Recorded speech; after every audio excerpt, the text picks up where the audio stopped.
Tonight, we journey into the deepest mysteries of Tamriel, into the age before ages, before the first breath, before the first heartbeat. Tonight, we speak of creation itself. We speak of the gods who were, the gods who fell, and the one God whose name echoes across every culture, every race, every tongue spoken beneath the stars. We speak of Lorkhan, the trickster, the missing god, the creator of mortality itself.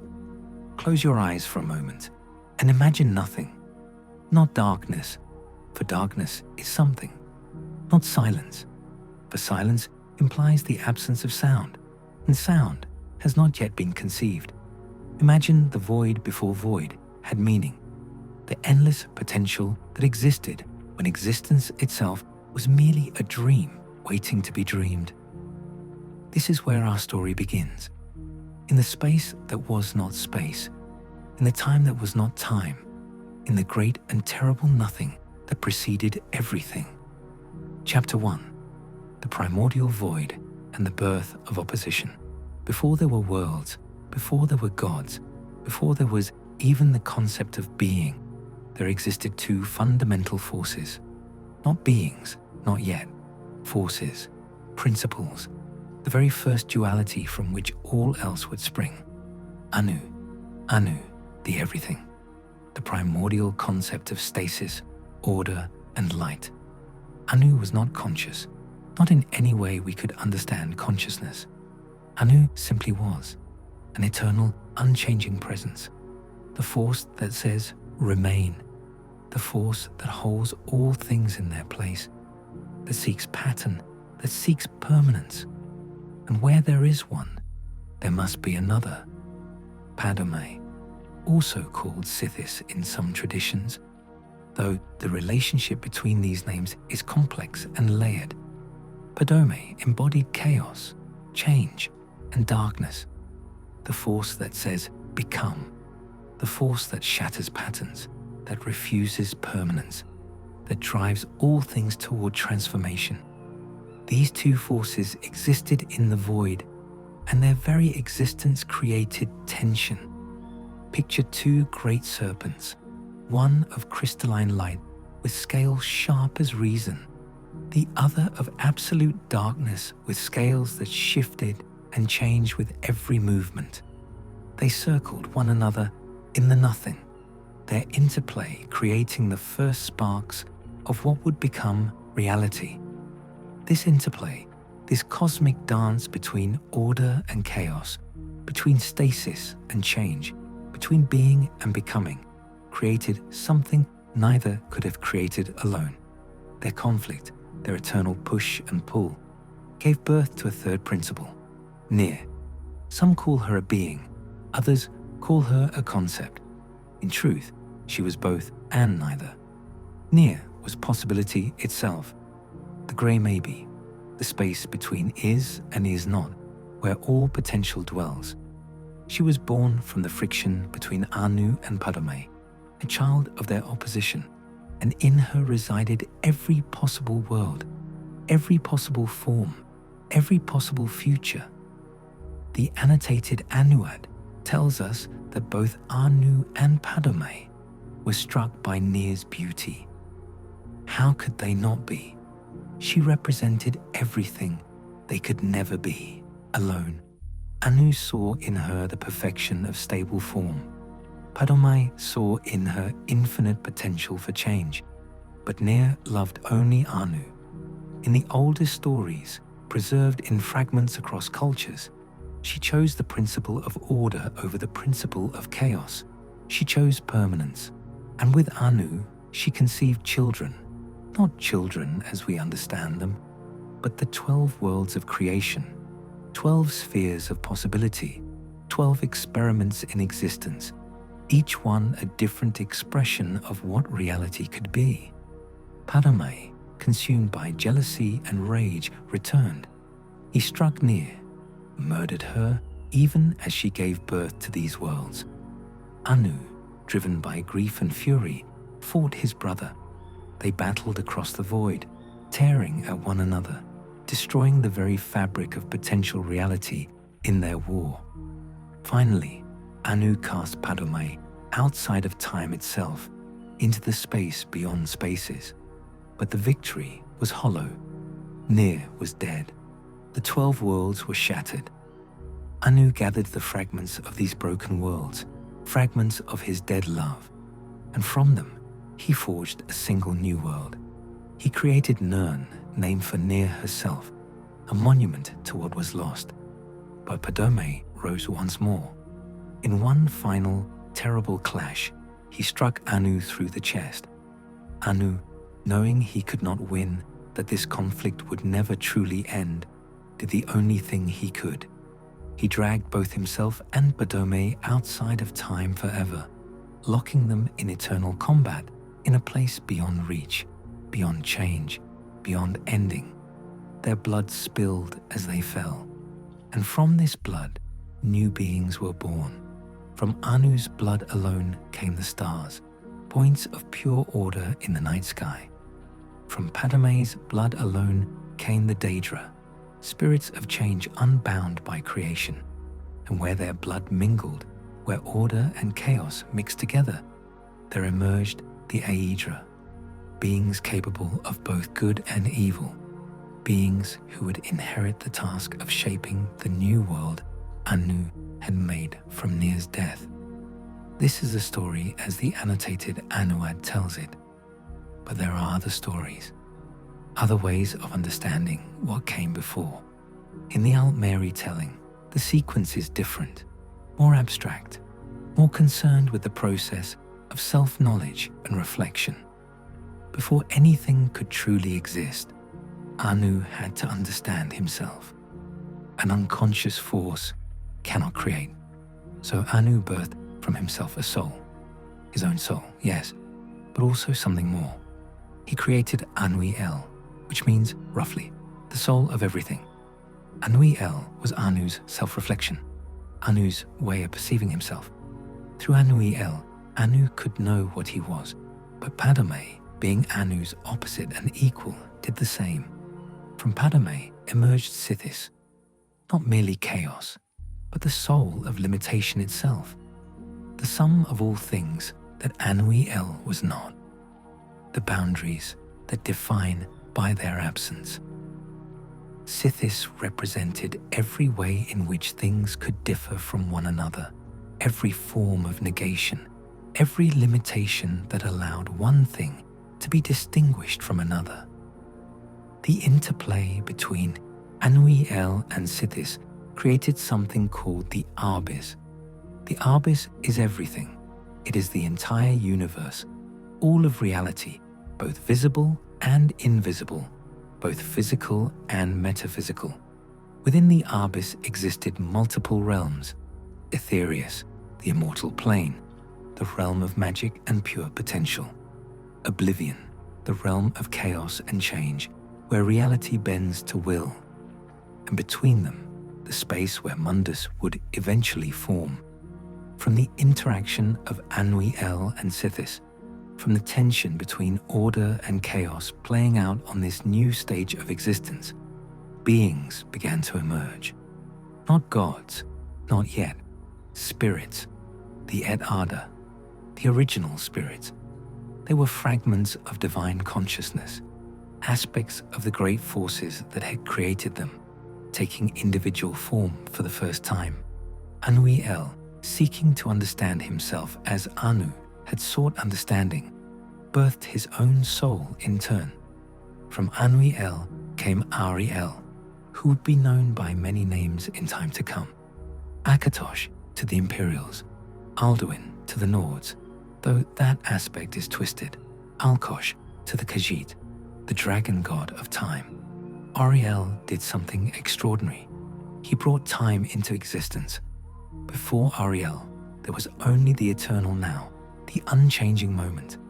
But Ariel introduced sequence, cause and effect, before and after, the ability for things to happen in order, to build upon one another, to create story and history and progression. And from Sithis, or perhaps from Padome directly in some tellings, came Lorkhan, the missing god, the doom drum, the one whose heartbeat would drive all of creation forward and whose death would make mortal life possible, the Dawn Era.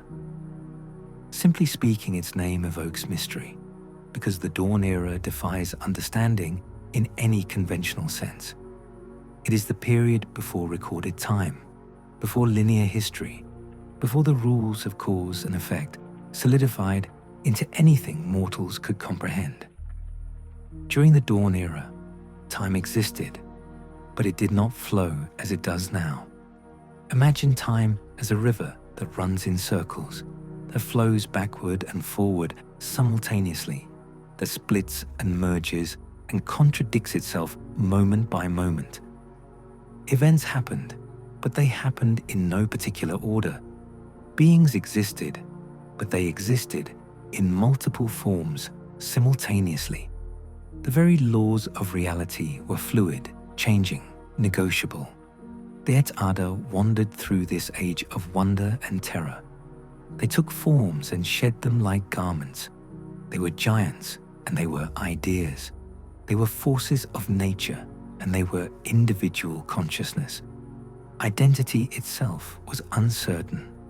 Boundaries were suggestions. Death and birth had not yet settled into their final meanings.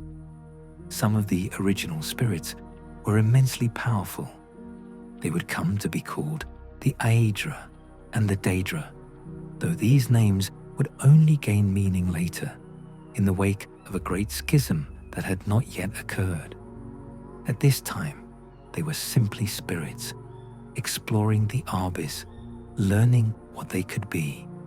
Aetherius shone above all, the source of magic, the realm from which all creative force flowed.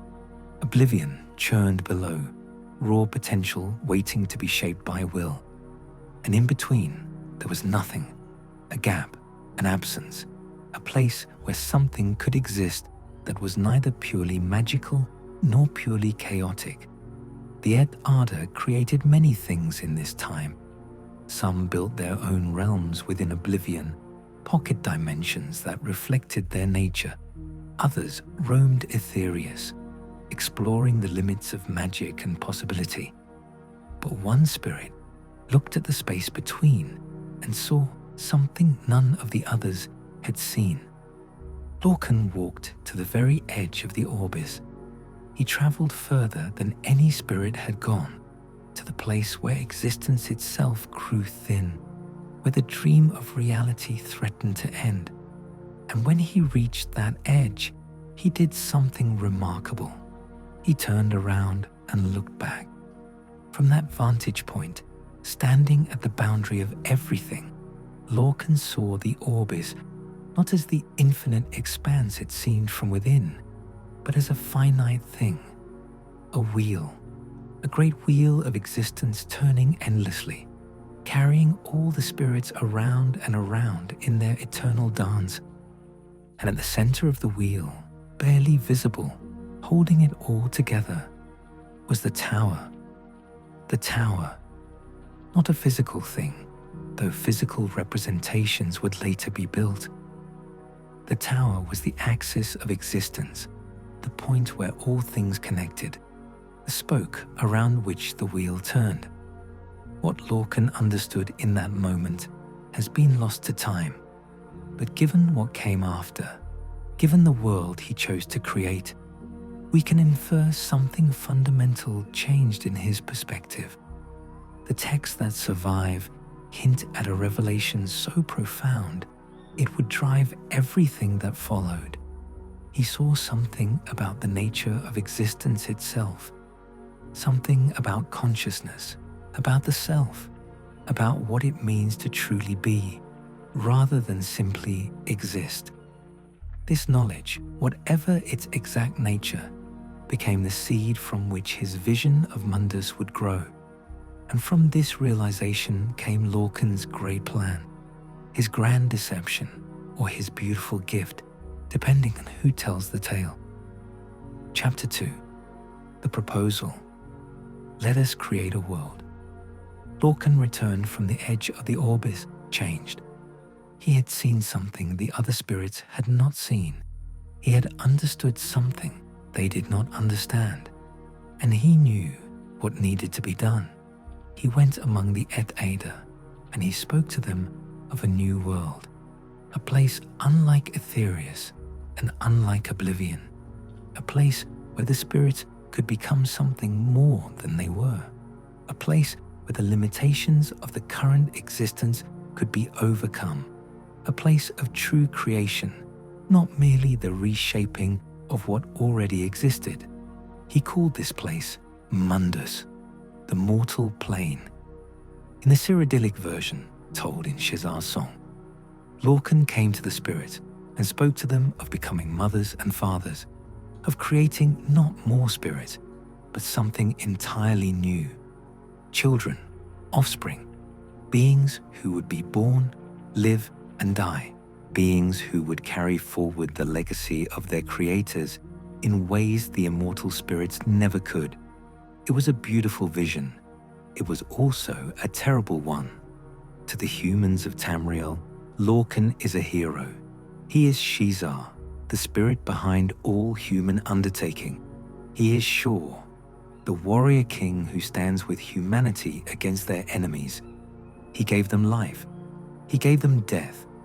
He gave them the chance to be something more than slaves to immortal masters. To the elves, particularly the Altmer, Lorkhan is a villain. He is the trickster, the deceiver, the one who tore them from their divine heritage and bound them to mortal flesh. He reduced gods to lesser beings. He cursed immortals with death. He is the reason they are no longer what they once were. Both are correct. Both are incomplete. Lorkhan gathered support for his vision. He needed help, for the task was vast and complex. He turned to Magnus, one of the most powerful of the Aedra, the spirit of incredible knowledge and understanding. Magnus the architect. Magnus, god of magic. To Magnus, Lorkhan revealed his vision in full. Not just a world, but a place where the spirits could transcend their current limitations, where they could achieve something beyond their present state. The philosophical texts that emerged millennia later speak of concepts like the Sijic endeavor, the idea that through mortal experience one could reach understanding impossible in pure divinity. Whether Lorkhan himself grasped such concepts or whether later thinkers attributed them to his vision remains unclear, but something in his proposal convinced Magnus of its worthiness. Magnus was intrigued. He began to design the schematics for this new world. He drew the blueprints. He calculated the requirements. He determined what would be needed to bring Mundus into being. And what was needed, he discovered, was sacrifice. To create a stable mortal plane, a place where the rules of reality would be fixed and constant, where time would flow linearly and cause would lead to effect, where death would be possible and therefore life would have meaning. The Aedra would need to give of themselves, not merely lending their power temporarily, not merely visiting and then returning to Aetherius, but actually giving parts of themselves, permanently and irreversibly, to create and sustain the new world. This was the cost Lorkhan had not revealed, or perhaps he had revealed it, but the spirits had not understood, or perhaps he knew but believed the end justified the means. The truth of his intentions died with him, leaving only the consequences to speak for themselves. Regardless of his motivations, many spirits agreed to Lorkhan's plan. Some were convinced by his beautiful words, others saw potential in the new world. Still others followed out of curiosity or ambition or hope. The spirits who agreed to create Mundus became known as the Aedra. The word means, in the Aldmeric tongue, our ancestors. They would become the progenitors of mortal life, the gods who gave themselves to make the world, the spirits who refused, who chose to remain in oblivion and create their own realms within themselves rather than sacrifice their power to a shared creation, became known as the Daedra. The word means not our ancestors. They would remain apart, powerful and terrible, watching the mortal world from their realms, but not bound to it, unable to create in the same way, but also unable to be truly killed.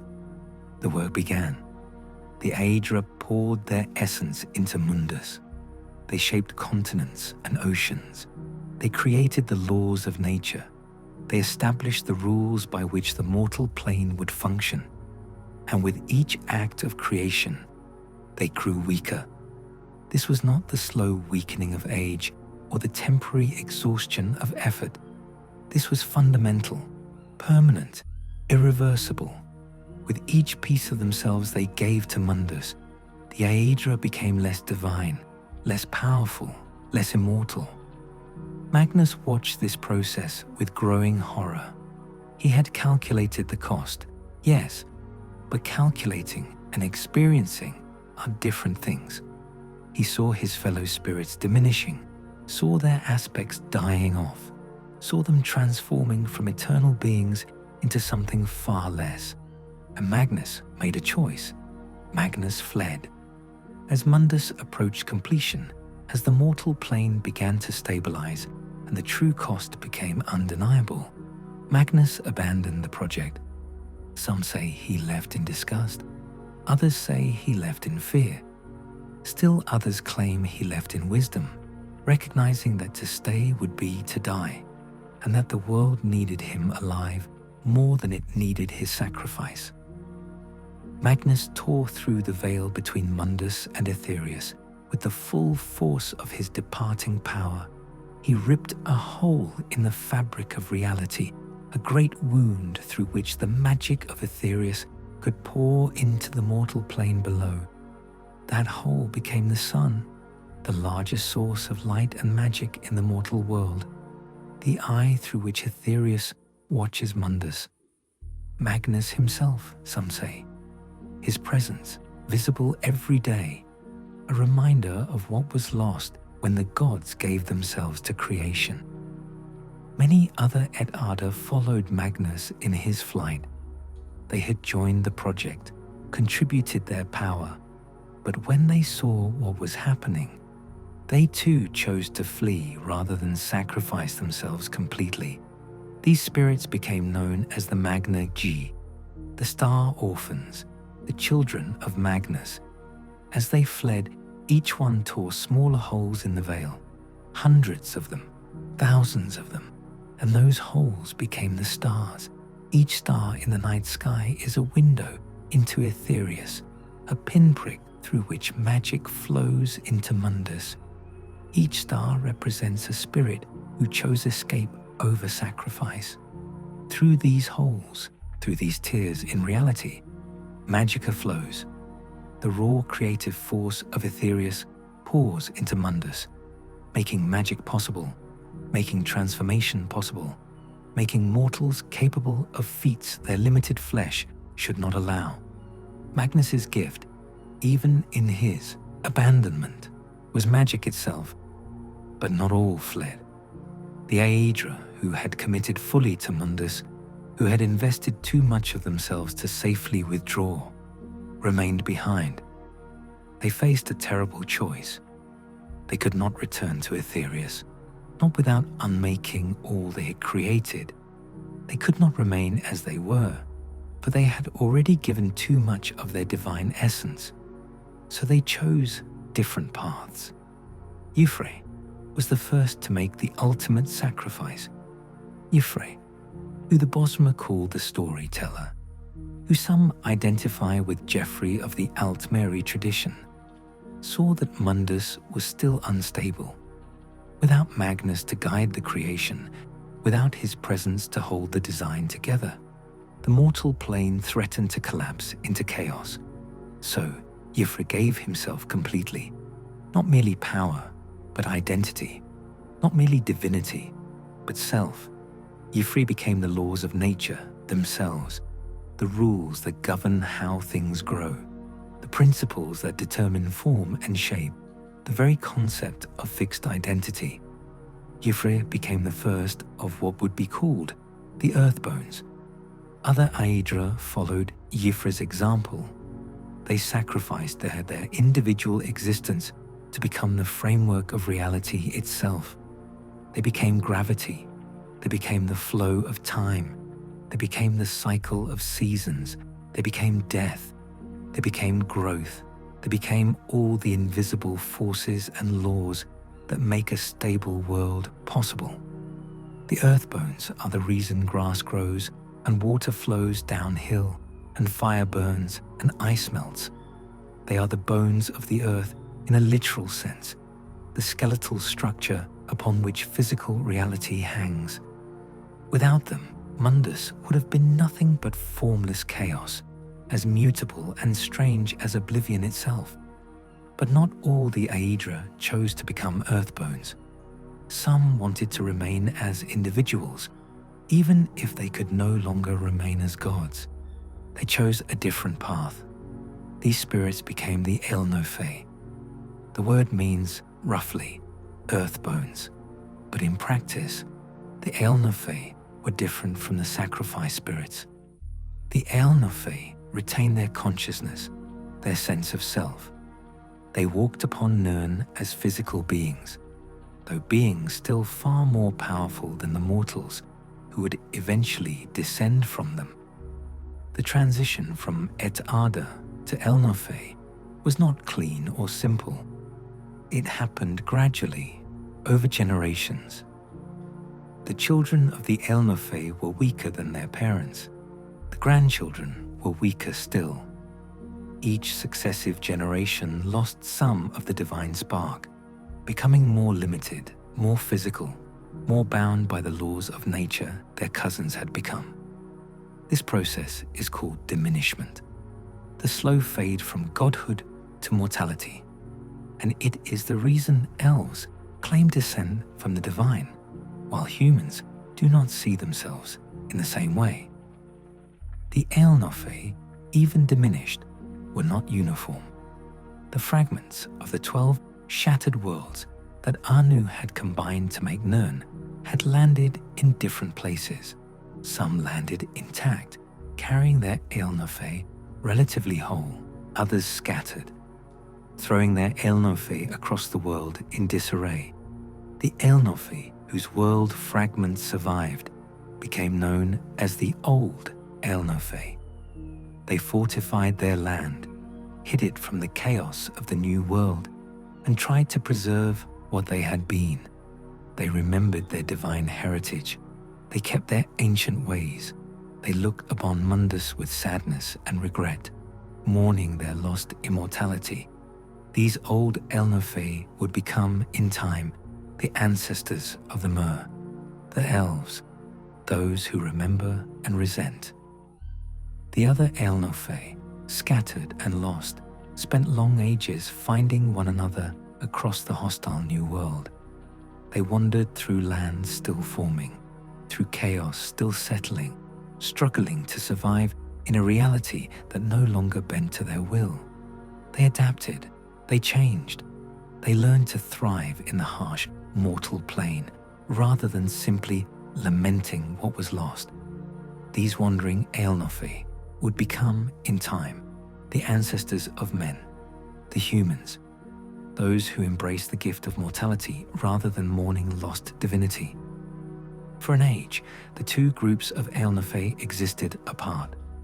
The old Aedra in their hidden sanctuary, clinging to the past.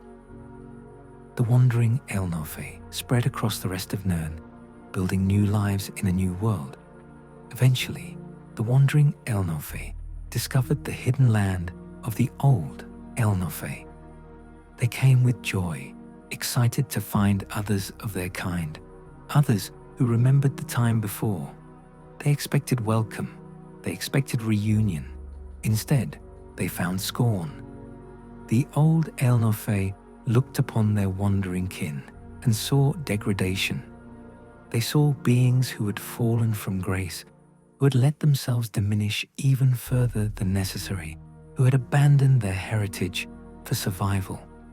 The old Elnofe called the wanderers degenerates, failures, unworthy of their shared ancestry. And so, the first great war of mortal history began. Elnofe against Elnofe, the old against the wandering, those who clung to divinity against those who had embraced change. It was a terrible conflict. The old Elnofe had retained more of their power, more of their knowledge, more of their ancient magic. But the wandering Elnofe were more numerous, spread across more territory, toughened by their long struggle to survive. The war raged across all of Nirn. It broke continents and sank islands beneath the waves. It reshaped the very geography of the world. When it finally ended, when exhaustion and devastation forced both sides to stop, Nirn had been transformed. Much of the land had sunk beneath new oceans. What remained were the continents known in later ages as Tamriel, Akavir, Atmora, and Pyandanea. The continent of Yokuda would survive a while longer before it too sank in a later cataclysm. The land of Aldmaris, homeland of the old Elnofe, was left ruined and lost, its location eventually passing from memory into legend. The wandering Elnofe found themselves divided across the surviving continents. Separated by vast oceans, they would develop into distinct peoples over the millennia to come. They would become the Nords of Atmora, the Needis of Tamriel, the mysterious peoples of Akavir, whose nature remains obscure even in the Fourth Era. And from all these groups in time would spring the races of men. The old Aelnofe, defeated but not destroyed, retreated to the shadows of their former glory. From them would descend the Aldmer, the first folk, the ancient elves from whom all other Mer would eventually diverge. The High Elves, the Dark Elves, the Wood Elves, the Orsimer, the Dwemer before their disappearance. All would carry in their myths and culture the memory of lost divinity, the resentment of forced mortality, the blame directed at the one who had caused it all. Lorkhan, Chapter 3, The Convention. Trial and punishment of the trickster. As Mundus stabilized, as the Earthbones solidified reality and the Aelnofe descended into mortality, one figure remained conspicuously present yet absent. Lorkhan, the architect of it all, the one whose vision had led to this transformation. Some accounts say Lorkhan had been there all along, walking among the spirits, helping to build the world even as others fled.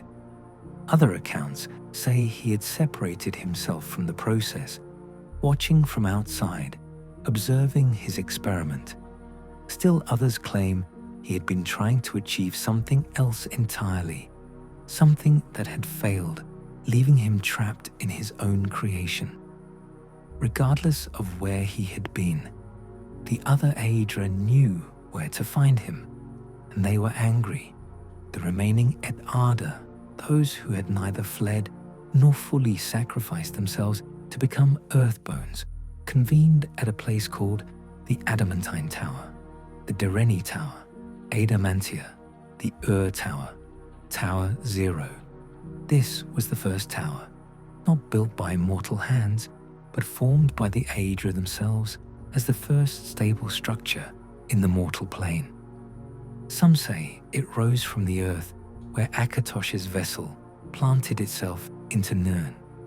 Others say it was constructed deliberately as a place outside of ordinary time where the gods could meet to decide the fate of creation.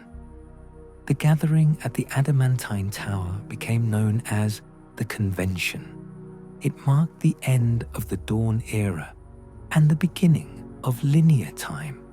It was the moment when the rules were finalized, when the roles of spirits within Mundus were defined, when creation itself was locked into its final form. And at the convention, Lorkhan stood trial. The charges varied depending on who tells the story.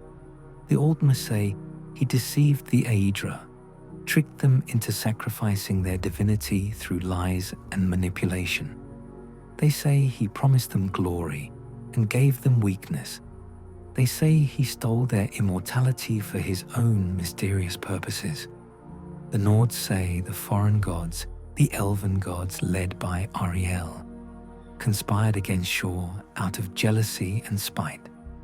They say Shor had taken the side of men, had given humanity the strength to resist elven oppression, and for this, the elven gods sought revenge. The Dunmer have a different view. They say Lorkhan was sent by Sithis to free the world from the false gods, to destroy the illusionary realms of the Aedra, and reveal truth through suffering. They see his deception as necessary, his punishment as unjust martyrdom. The Imperials say Shezar convinced the other gods to create Mundus through beautiful words and noble vision, but that some gods came to resent the sacrifice and sought to punish him for their own willing choice. In every version, the outcome is the same. Lorkhan was found guilty. The Aedra decreed punishment. But what punishment could be inflicted on a god? Death would not work. The Aedra had discovered that Lorkhan's essence was bound to Mundus itself in a way none of the others were.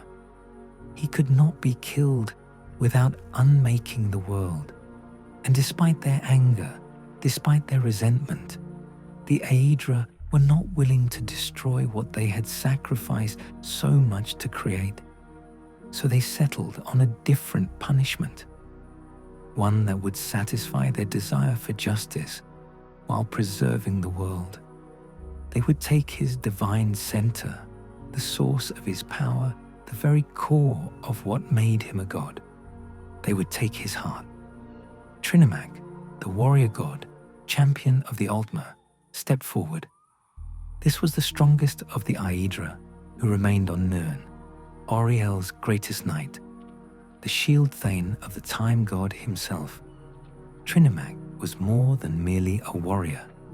He was the paragon, the ideal of elven strength and nobility, the god who embodied everything the Altmer believed about their own superiority.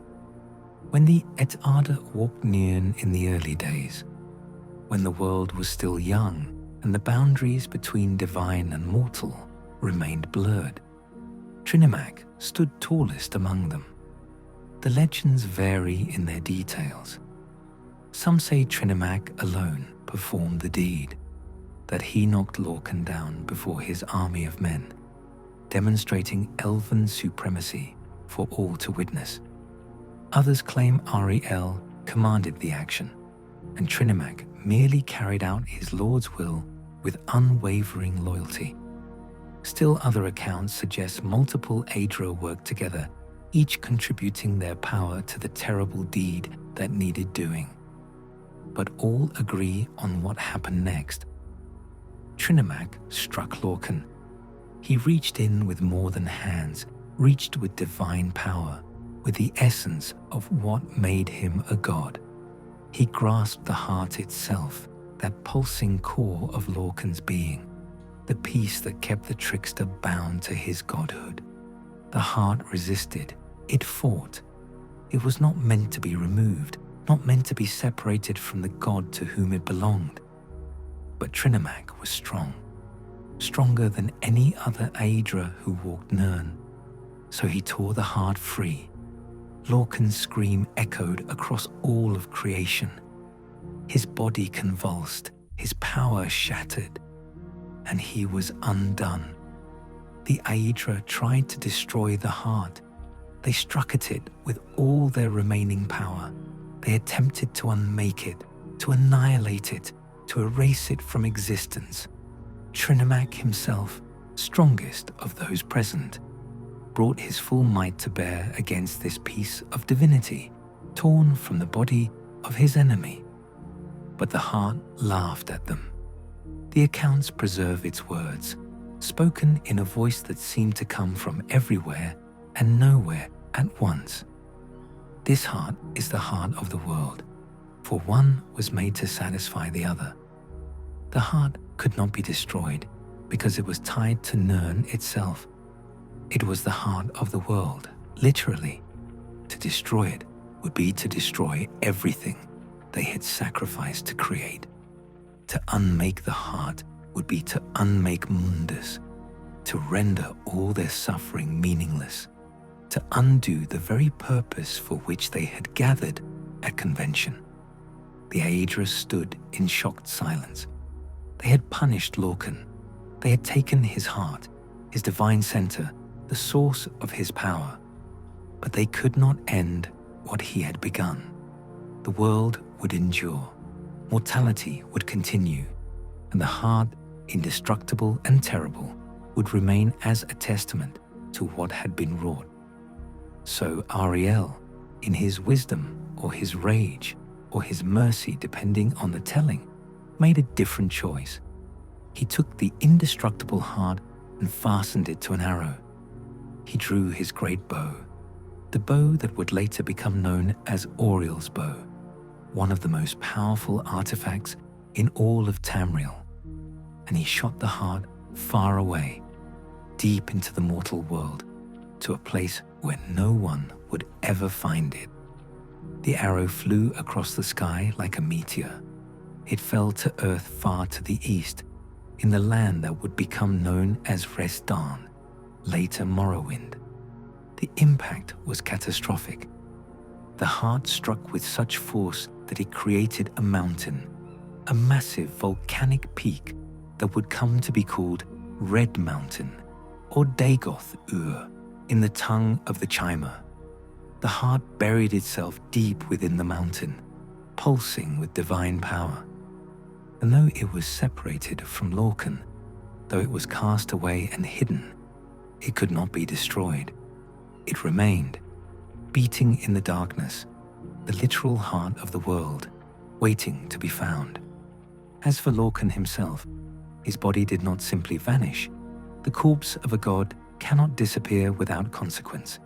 His body was cast into the heavens, torn in two. The two halves became the moons that circle Nirn to this day.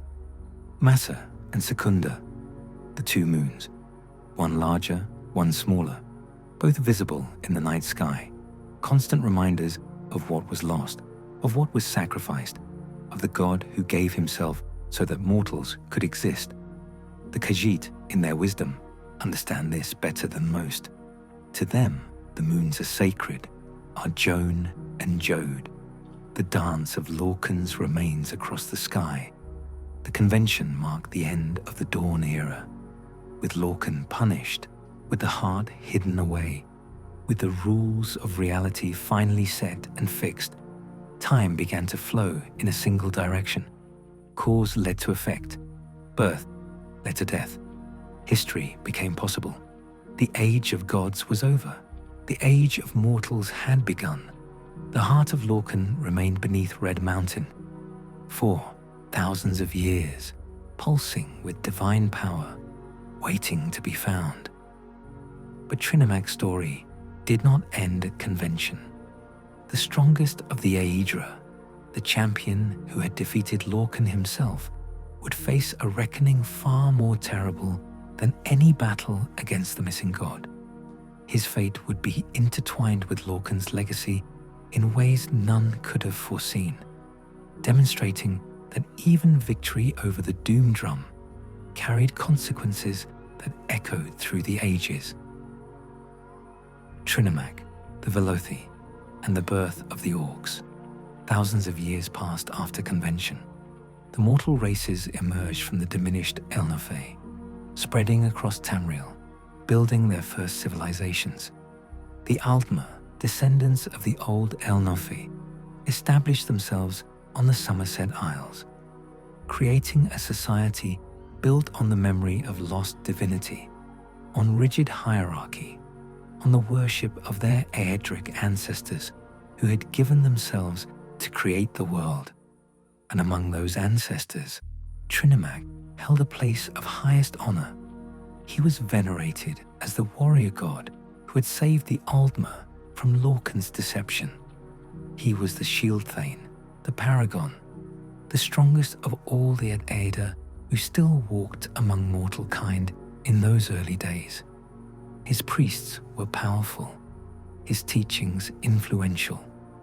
He represented everything the Aldmer believed about themselves, that they were the rightful inheritors of divine power, that they were superior to the races of men, that Lorkhan had wronged them by forcing them into mortality.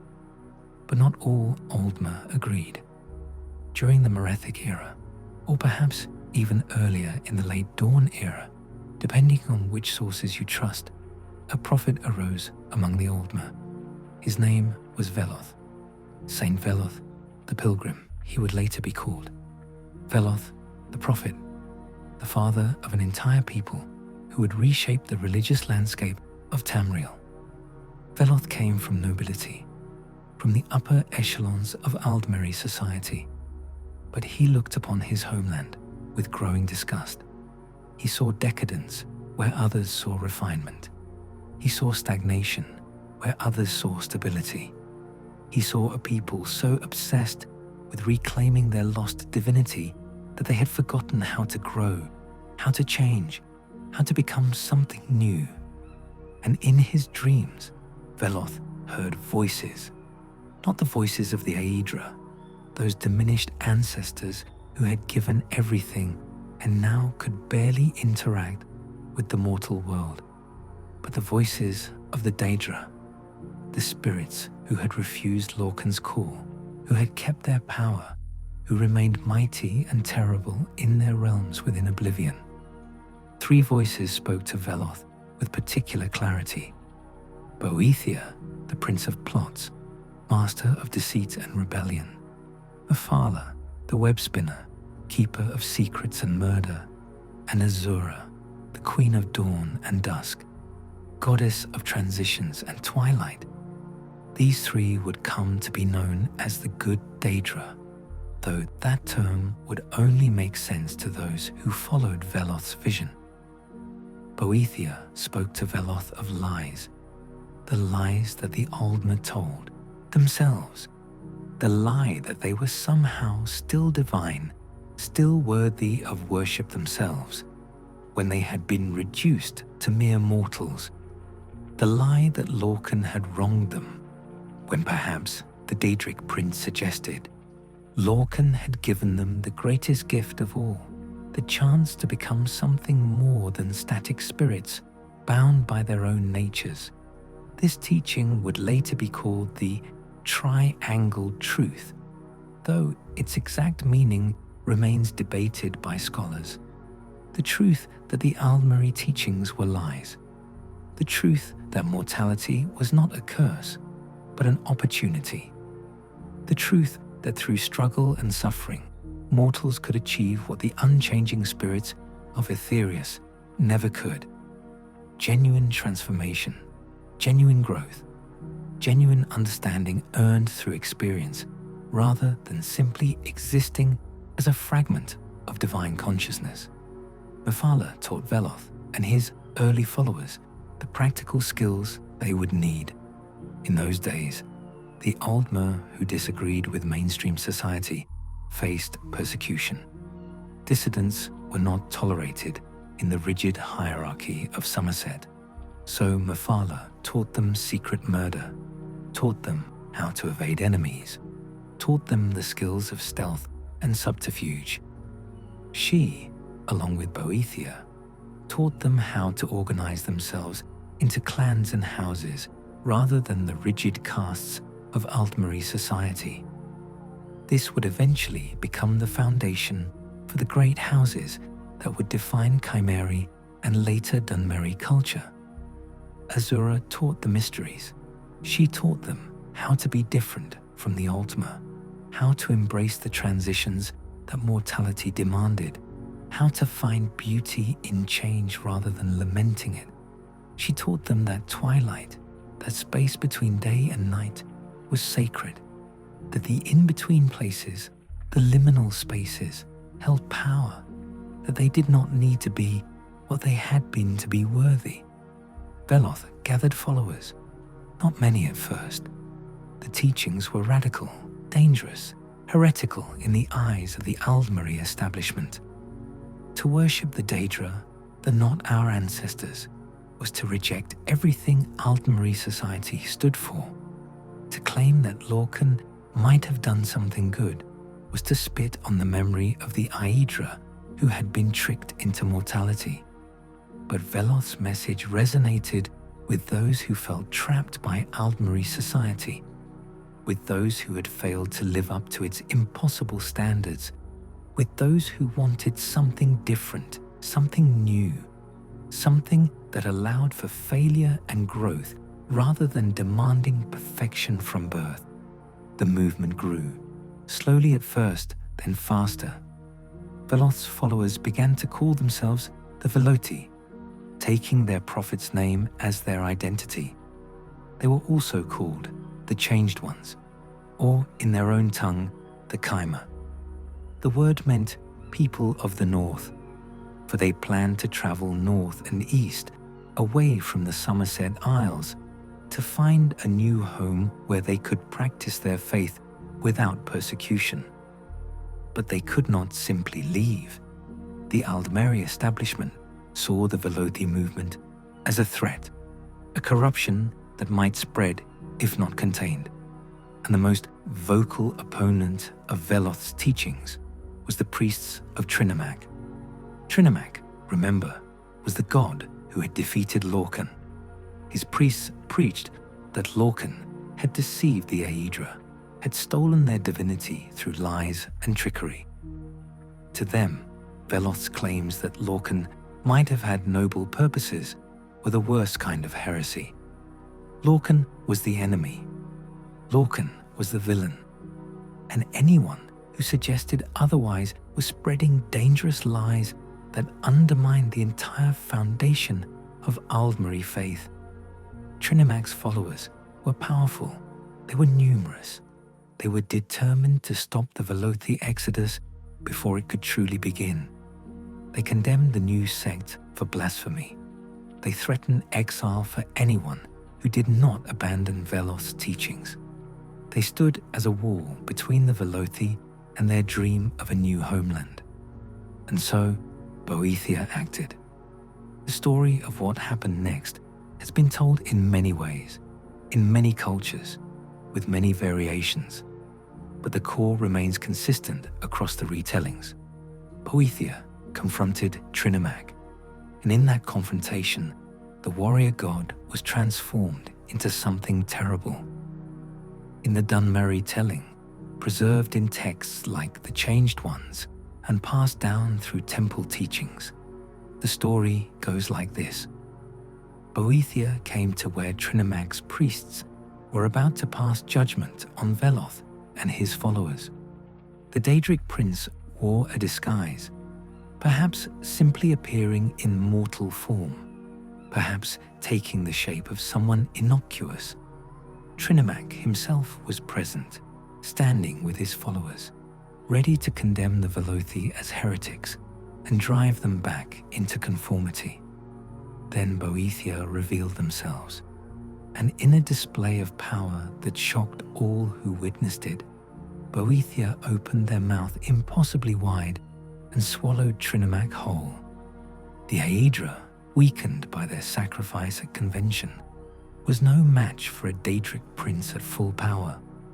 Boethia consumed the warrior god, taking him into their realm, into their essence. And once Trinimac was inside, Boethia wore him like a skin. The Daedric prince took Trinimac's form, spoke with Trinimac's voice, stood before the assembled Aldmer, wearing the face of their most beloved god, and with Trinimac's own voice, Boethia told the crowd the triangle truth, spoke of the lies they had been taught, explained, with Mephalah's help, the Sigic endeavor, the path by which mortals could achieve understanding beyond what the static Aedra possessed, taught them how to build houses, how to organize their society in new ways, demonstrated using Trinimac's own form and voice that their warrior god's teachings had been wrong all along. The assembled Aldmer were horrified, confused, shaken to their cores. Their greatest champion, speaking words that contradicted everything he had ever taught. Their paragon, telling them that they had been deceived, that the mortal plane was not a curse but a gift. And then, to prove that everything he had said was true, to demonstrate that the old ways were corrupt and needed to be expelled, Boethiah relieved himself of Trinimac right there before them. The excrement that emerged was Malakath, or rather, it was what remained of Trinimac after Boethiah had digested his essence and excreted what was no longer useful. Malakath the spurned, Malakath the Ashpit Lord, Malakath, patron of the outcast and the downtrodden, and Trinimac's followers, those who had most devoutly worshipped him, who had bound themselves to him through faith and ritual, were transformed as well. Their skin changed, their features shifted. They became the Orsimer, the pariah folk, the orcs. This is the version the Dunmer tell, and it serves their narrative purposes well. It portrays Boethiah as triumphant, Trinimac as a liar who got his comeuppance, and the transformation as deserved punishment for opposing the righteous Velothi exodus. But there are other versions, other ways of understanding what happened. The orcs themselves tell a different story. In their telling, Trinimac was not deceived or easily defeated. He confronted Boethiah directly, warrior to Daedric prince, to defend his people and his faith. The battle was fierce, and Trinimac was winning. He was, after all, the strongest of the Aedra, and even weakened by convention, his power was immense. But Mephilah intervened. The web spinner, goddess of secret murder and treachery, stabbed Trinimac in the back just as he was about to strike the killing blow against Boethiah. She brought him to his knees, and in that moment of weakness, Boethiah acted. Rather than eating him in the Dunmeri sense, Boethiah cursed him, twisted him, tortured his spirit in her realm, subjecting him to trials and torments that warped what he had been into something new. The transformation was not instant. It was gradual, terrible, earned through suffering. In some orcish accounts, Trinimac himself, enraged by the dishonor and shame of his defeat, cut open his own chest and tore out his shame, his weakness, his failure. In that act of self-mutilation, he was reborn, no longer Trinimac the paragon, but Malakath the spurned, no longer the god of honor and strength, but the god of the bloody curse and the sworn oath. His followers transformed with him, those who loved him, who had bound themselves to him completely, found their own bodies changing to reflect their god's new nature. They became the orcs, marked by their transformation, cast out from elven society, forced to make their own way in a world that saw them as monsters. And in this telling, there is tragedy. Trinimac did not deserve his fate. He was defending his people, standing for what he believed, and he was brought low through treachery and dark magic. The orcs remember this. They carry the shame of it, the knowledge that their god was transformed not through weakness, but through betrayal. Some orcs, particularly those who followed King Kurog in the Second Era and King Gortwog in the Third Era, claim that Trinimac still exists, that Malakath is a separate entity, an impostor, or perhaps a curse laid upon Trinimac, but not truly a transformation. These orcs seek to restore worship of Trinimag, to reclaim the honor their people lost, to prove that the paragon still exists somewhere, perhaps sleeping, perhaps trapped, perhaps simply waiting for the right moment to return. But Malakath himself, when asked about the stories, has been cryptic. In one recorded encounter, preserved in the novel Lord of Souls, Malakath was told the common version of his creation, the one about being excreted as dung. His only response was to call mortals literal-minded, suggesting that the truth is more complex, more metaphorical than the simple story of eating and excretion. What actually happened? We may never know with certainty. The event occurred in the Merethic era, perhaps even in the late Dawn era, when time itself was still unstable. Multiple contradictory accounts could all be true simultaneously during that period. Or they could be attempts by different cultures to make sense of a transformation so profound that mortal language fails to adequately describe it. What we do know is this. After the confrontation between Boethia and Trinimag, the Velothi exodus proceeded without further divine opposition. Boethia had cleared the path, whether through victory or treachery, or simply by demonstrating that the old gods could not stand against the Daedric princes. Veloth led his people away from Somerset. It was not an easy journey. The Velothi spared neither boat, ration, nor strong soul in their exodus. They crossed the sea, sailing for weeks through dangerous waters. They climbed mighty mountains, traveling through snow and ice. Many doubted, many wanted to turn back. But Veloth drove them onward, following a vision he had seen in his dreams. A great hawk in the sky that would lead them to their new home. According to legend, they finally reached a great pass cutting through a mountain range, the place that would later be called Dunmouth Pass. But a wall of ice blocked their way, preventing them from entering the land they could see beyond. Then an aspect of Boethia appeared, a woman who called herself Kaima Friend. She asked Veloth to swear an oath, to make a promise that would bind him and his people to their new identity. Veloth, standing at what would become known as Veloth's judgment, proclaimed that he would never again use his weapon to slay a foe, that he would give his heart to his people, dedicating his life and soul to them, rather than to war and conquest. And the ice melted. The pass opened. The Kaima entered the land that would become their home. Restan, Morrowind. The Velothi flourished in their new land. They built a culture based on Daedric principles, worshipping the three good Daedra who had guided them. They organized themselves into great houses, following the teachings of Boethia and Mephilah. They learned to survive in a harsh land through determination and faith. They became the Kaima, the changed ones, truly different from the Aldmer they had left behind, and Trinimag's followers, transformed into orcs, scattered, cast out from elven society, rejected by the Aldmer.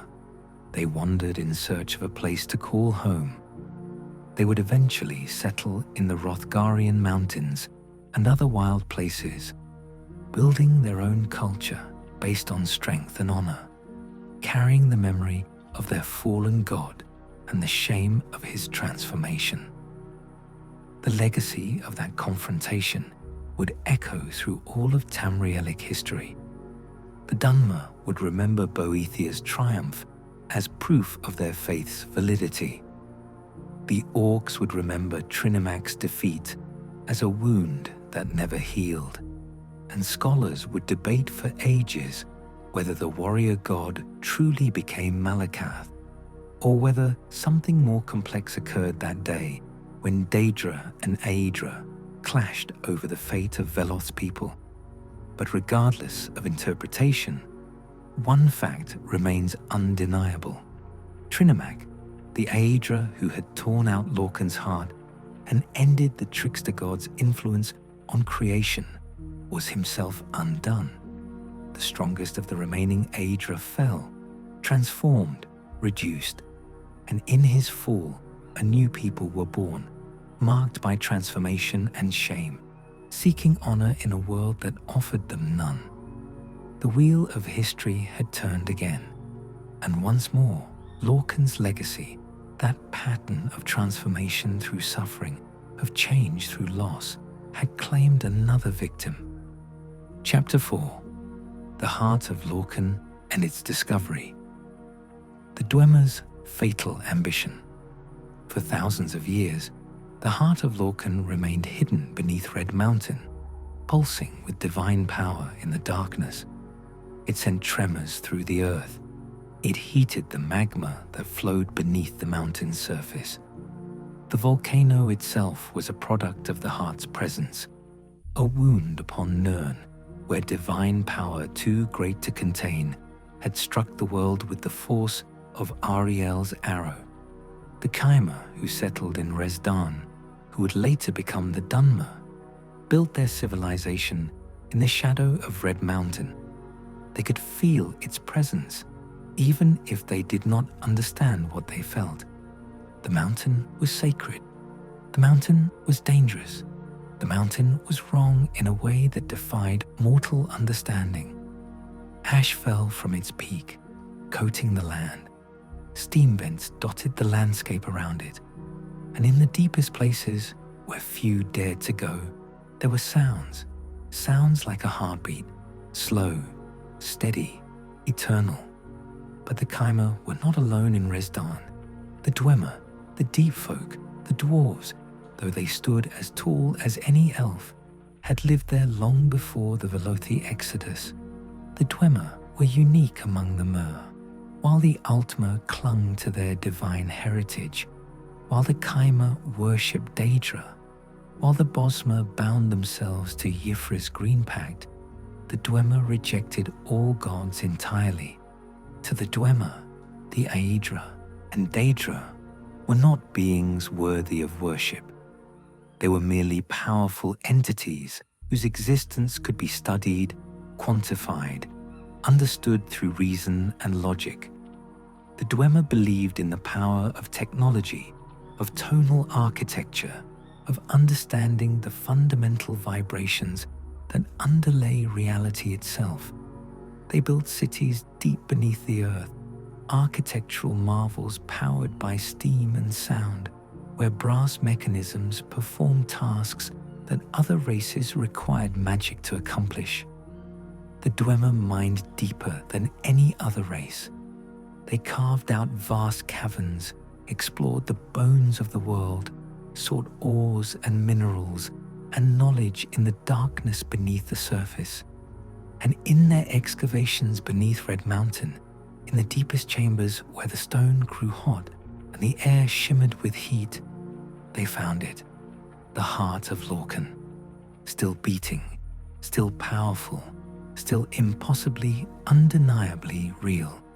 Kagranak, the chief tonal architect of the Dwemer, a mind perhaps unmatched in all of Tamrielic history, recognized immediately what they had discovered. This was not merely an artifact of great power, though it was certainly that. This was not simply a relic left over from the Dawn era, though its age was beyond measure. This was the literal, physical heart of a god. The divine spark of Lorkhan himself, separated from his body but not destroyed, unable to be destroyed, pulsing with the same power that had created the mortal plane itself. For any other race, this would have been an object of worship, a holy relic to be protected and revered. For the Chimera, it might have been seen as a testament to the triumph of the Aedra over Lorkhan, or perhaps as proof of Lorkhan's enduring power despite his punishment. But the Dwemer saw it differently. They saw opportunity. Kagranak began to study the heart with all the considerable resources of Dwemer science and tonal architecture. He developed theories, he ran experiments, he calculated, measured, analyzed, and slowly, carefully, he developed a plan so audacious, so unprecedented, that it would either elevate the Dwemer beyond mortal limits or destroy them utterly. Kagranak believed he could harness the heart's power, not merely tap into it temporarily for magical purposes, but actually bind it, reshape it, channel its divine essence into a vessel of Dwemer design. He envisioned creating a god, not a god in the sense of the Aedra or Daedra, those fragments of Aedra consciousness, but a god of pure reason, a deity built on logic and mathematics and understanding, free from the flaws and limitations and contradictions that plague the natural deities. He called this god Numidium, the brass god, the second Numidium. For in some philosophies, the first Numidium was reality itself, the skin of the Arbis. This would be a walking tower, a construct so massive and powerful that it would transcend the normal rules of existence. It would allow the Dwemer to achieve their ultimate goal, escape from the dream that was the Arbis, freedom from the tyranny of the Aedra and their creation, ascension to a state beyond even what the Daedra had achieved by refusing to participate in Mundus's formation. To accomplish this, Kagranak needed tools, instruments capable of manipulating the heart directly, of working with divine essence in ways that no mortal hands could otherwise achieve. Using his unparalleled understanding of tonal architecture, he crafted 3 artifacts of immense power: Sunda, a hammer, heavy and massive, inscribed with runes that vibrated at frequencies aligned with the fundamental tones of creation. Sunda's purpose was to break down the barriers, to shatter the bindings that kept the heart's power contained within itself. When struck against the heart, Sunda would resonate, creating harmonics that would fracture reality at the quantum level. Keening, a blade impossibly sharp that could cut the connections between things, not physical connections, but metaphysical ones, the threads that bound power to source, that linked essence to form, that held identity to self. Keening could sever these bonds, allowing the heart's power to be extracted and redirected. And Wraithguard, a gauntlet, heavy and ornate, that would protect the wielder from the overwhelming energies involved. To touch the heart of Lorkhan directly, even to hold the tools that manipulated it, required protection beyond what mortal flesh could provide.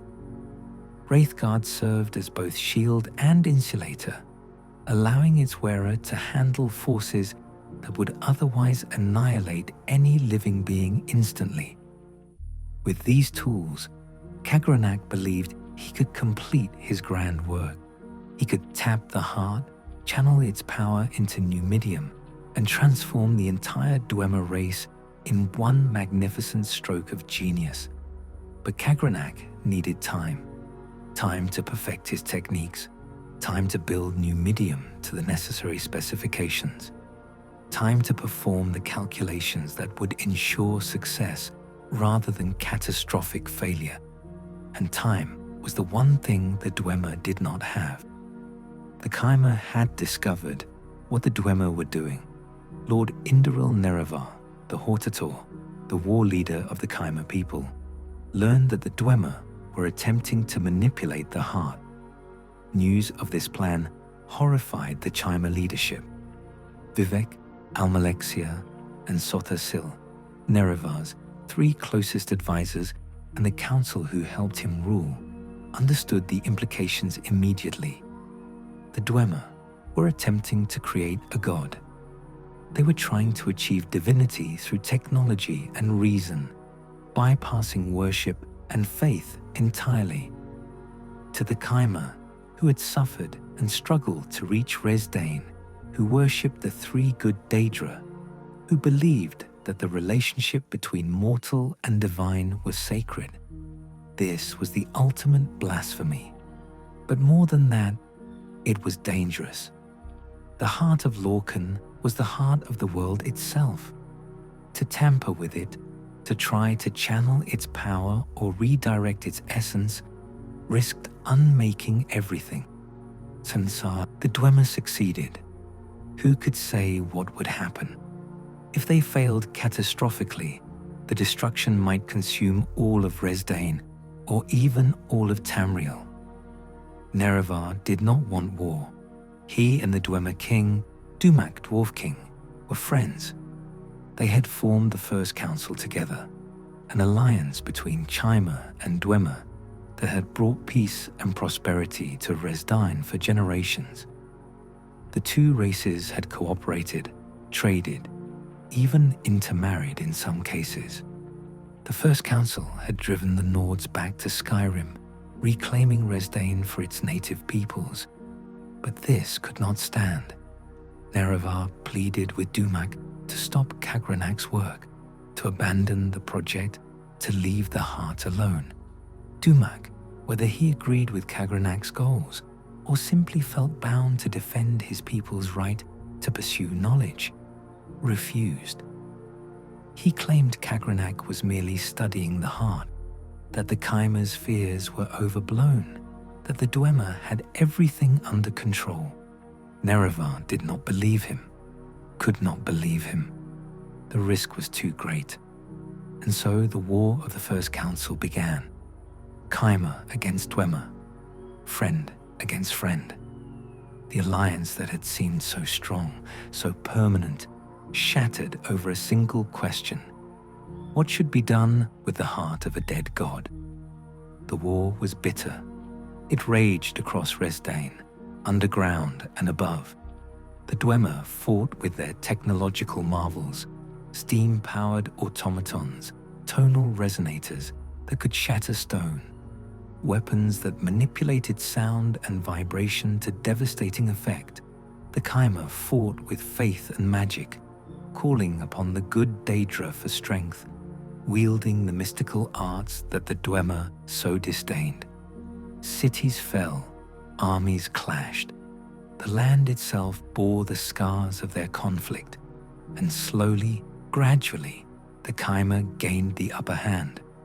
Not because their magic was stronger than Dwemer technology, but because there were more of them, because their faith drove them to sacrifice that the logical Dwemer could not match, because they fought with the desperation of people defending their entire worldview. The final battle approached. Nerevar's army marched on Red Mountain itself, determined to end the war by capturing the Heart Chamber and preventing Kagranak from completing his work. And Kagranak, seeing defeat approaching, seeing his people facing destruction, made a choice. Whether it was courage or desperation, genius or madness, no one can say. But with his enemies at the gates, with time running out, Kagranak activated the tools. He struck the heart with sunder. The hammer rang out with a tone that shook reality itself. He sliced with keening, severing the bonds that held the heart's power in check. He channeled the released energy toward Numidium, toward his brass god, attempting to complete in moments what he had planned to take years. Reality screamed. The tones grew discordant. The vibrations spiraled out of control, and something impossible happened. The Dwemer vanished. Every single one of them. Every Dwemer in every city across all of Tamriel. Not just those in Red Mountain, not just those in Resdain, but all of them, everywhere, in an instant. Their bodies turned to ash, their presence simply removed from the world as if they had never existed. In the Dwemer cities, meals sat half-eaten. Tools lay where they had been set down. Mechanisms continued to run, but the people who had built them, who had operated them, who had given them purpose, were simply gone. To this day, no one knows with absolute certainty what happened. The most common theory is that Kagrenac succeeded in a way he had not intended, that he bound all the Dwemer souls into Numidium, transforming an entire race into the components of his brass god, that every Dwemer became part of the divine machine, their individual identities subsumed into a greater whole. Others believe Kagrenac failed catastrophically, that his attempt to manipulate the heart went wrong and unmade his entire people, dispersing their souls across the orbis or erasing them from existence entirely. Still others whisper that the Dwemer achieved exactly what they wanted, that Kagrenac's true goal was not to create a god, but to allow the Dwemer to escape the dream, to step outside the Arbis entirely, to achieve a form of existence beyond mortal or divine comprehension. That somewhere, in some place beyond reach or understanding, the Dwemer still exist, having transcended the limitations of Mundus. Whatever the truth, the result was the same. An entire race, one of the most advanced civilizations Tamriel had ever seen, disappeared in a single moment. The War of the First Council ended not with victory, but with absence. The Chimers stood on the battlefield, surrounded by ash, facing an enemy that no longer existed. And beneath Red Mountain, the heart continued to beat, untouched and unchanged by the catastrophe it had witnessed. But power corrupts, and divine power corrupts divinely. Nerevar ordered Vorin Dagoth, his closest friend and most trusted general, to guard the heart and the tools of Kagrenac until the Chimera leadership could decide what to do with them. Vorin took this responsibility seriously. He descended into the heart chamber, into that place deep beneath Red Mountain, where the beating heart of a god still pulsed with terrible power. He stood watch, alone in the darkness, listening to the rhythm that had created the world. How long he stayed there, the accounts do not say. Days perhaps, weeks, long enough for the heart's influence to seep into him, to whisper to him, to show him possibilities he had never imagined. The heart was not merely an object, it was aware in its way. It was the heart of Lorkhan, and Lorkhan had been a god of immense power and cunning.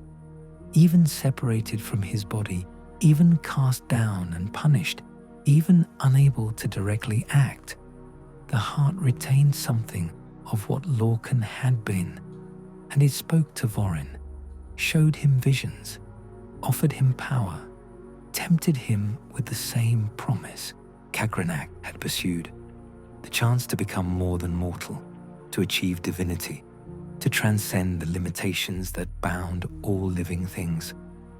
When Nerevar returned with the tribunal, with Vivek and Almalexia and Sotha Sil, they found Vorin changed. He raved about the heart's power, about what it could do, about what they could all become if they would only listen, if they would only understand. He had experimented with the tools, had begun to tap the heart's power for himself. Nerevar and the tribunal were forced to fight their friend. It was a bitter struggle there in the heart chamber, but eventually they subdued Vorin. They took the tools from him. They believed they had ended the threat.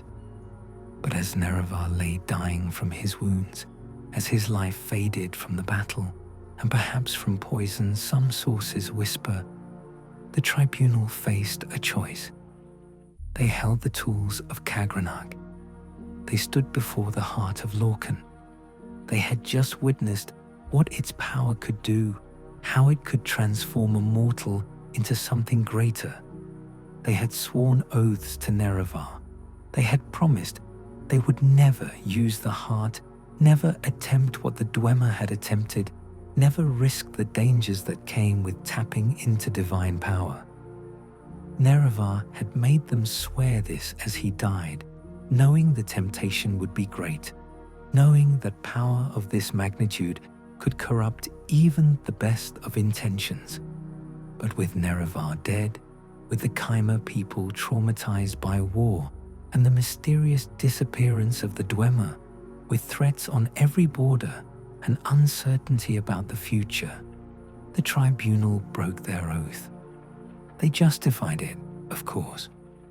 They reasoned that they would use the power wisely, that they would become living gods to protect the Chimera people, that they could accomplish so much good with divinity at their command. They told themselves they were stronger than Vorin had been, more disciplined, more capable of resisting the heart's corrupting influence. And so, in the heart chamber, deep beneath Red Mountain, Vivek, Almalexia, and Sotasil performed the ritual Kagranak had perfected. They struck the heart with Sunda, resonating it at frequencies that released its power. They sliced with keening, severing the bonds that normally kept divine essence contained, and protected by Wraithguard, they channeled that power into themselves. The transformation was immediate and overwhelming. They became gods, or something very much like gods. The tribunal, living divines walking among their people. They gained immortality, or something close to it. They gained power to reshape reality, to perform miracles, to heal the sick and protect the faithful. For thousands of years, the tribunal ruled Morrowind. They held back the diseases that plagued the land. They stopped invasions before they could begin. They performed wonders that seemed impossible. The people worshipped them, built temples in their honor, prayed to them for guidance and assistance. The three good Daedra, Azura, Boethia, and Mephala, were demoted in the official religion. The tribunal became the primary focus of Dunmeri faith. But their power came at a cost. To maintain their divinity, they needed to periodically return to Red Mountain, to the heart chamber, to renew themselves by tapping the heart's power. And each time they did so, they bound themselves more tightly to the heart, became more dependent on it, less able to exist without it. And Vorin Dagoth did not die. He had been wounded, thrown down, believed destroyed, but he had already tasted the heart's power, already bonded with it. And in the centuries after his defeat, he healed, he grew, he changed. He awakened in the late Second Era as Dagoth Ur, no longer the friend and general Nerevar had trusted. Now he was something else, a godlike being who dwelt in the heart chamber, who had merged with the heart in ways even the tribunal had not dared, who controlled its power directly rather than merely borrowing it. Dagoth Ur established himself as master of Red Mountain. The tribunal could no longer access the heart to renew their divinity. Cut off from their power source, they began to weaken, slowly at first, imperceptibly. But over the decades and centuries, their strength waned. The miracles became less frequent, the protection they offered less absolute, the immortality less certain. Meanwhile, Dagoth Ur spread his influence. The blight seeped from Red Mountain. A supernatural plague carried on the ash storms. Corpus appeared, a hideous disease that twisted both flesh and mind, that turned victims into monsters or left them immortal but insane. And beneath it all, Dagoth Ur worked on his own version of Kagranak's dream, a Lorkhan, the second Numidium, a brass god that would walk from Red Mountain and remake all of Tamriel according to his vision, spreading Corpus and the Blight until all living things were transformed, united in flesh and disease into a single consciousness, with Dagoth-Ur at its center. The prophecy of the Nerevarine had existed for centuries, whispered in Ashlander camps and secret places. It spoke of one who would come, the reincarnation of Nerevar himself, returned to finish what was started so long ago. One who would cast down the false gods of the tribunal, who would defeat Dagoth-Ur, who would free the Dunmer from the chains of their own history. In the year 427 of the Third Era, that prophecy was fulfilled. The Nerevarine, whose name and race varied depending on the telling, since the prophecy was fulfilled by the actions of a single individual whose specific identity is less important than what they accomplished, came to Morrowind.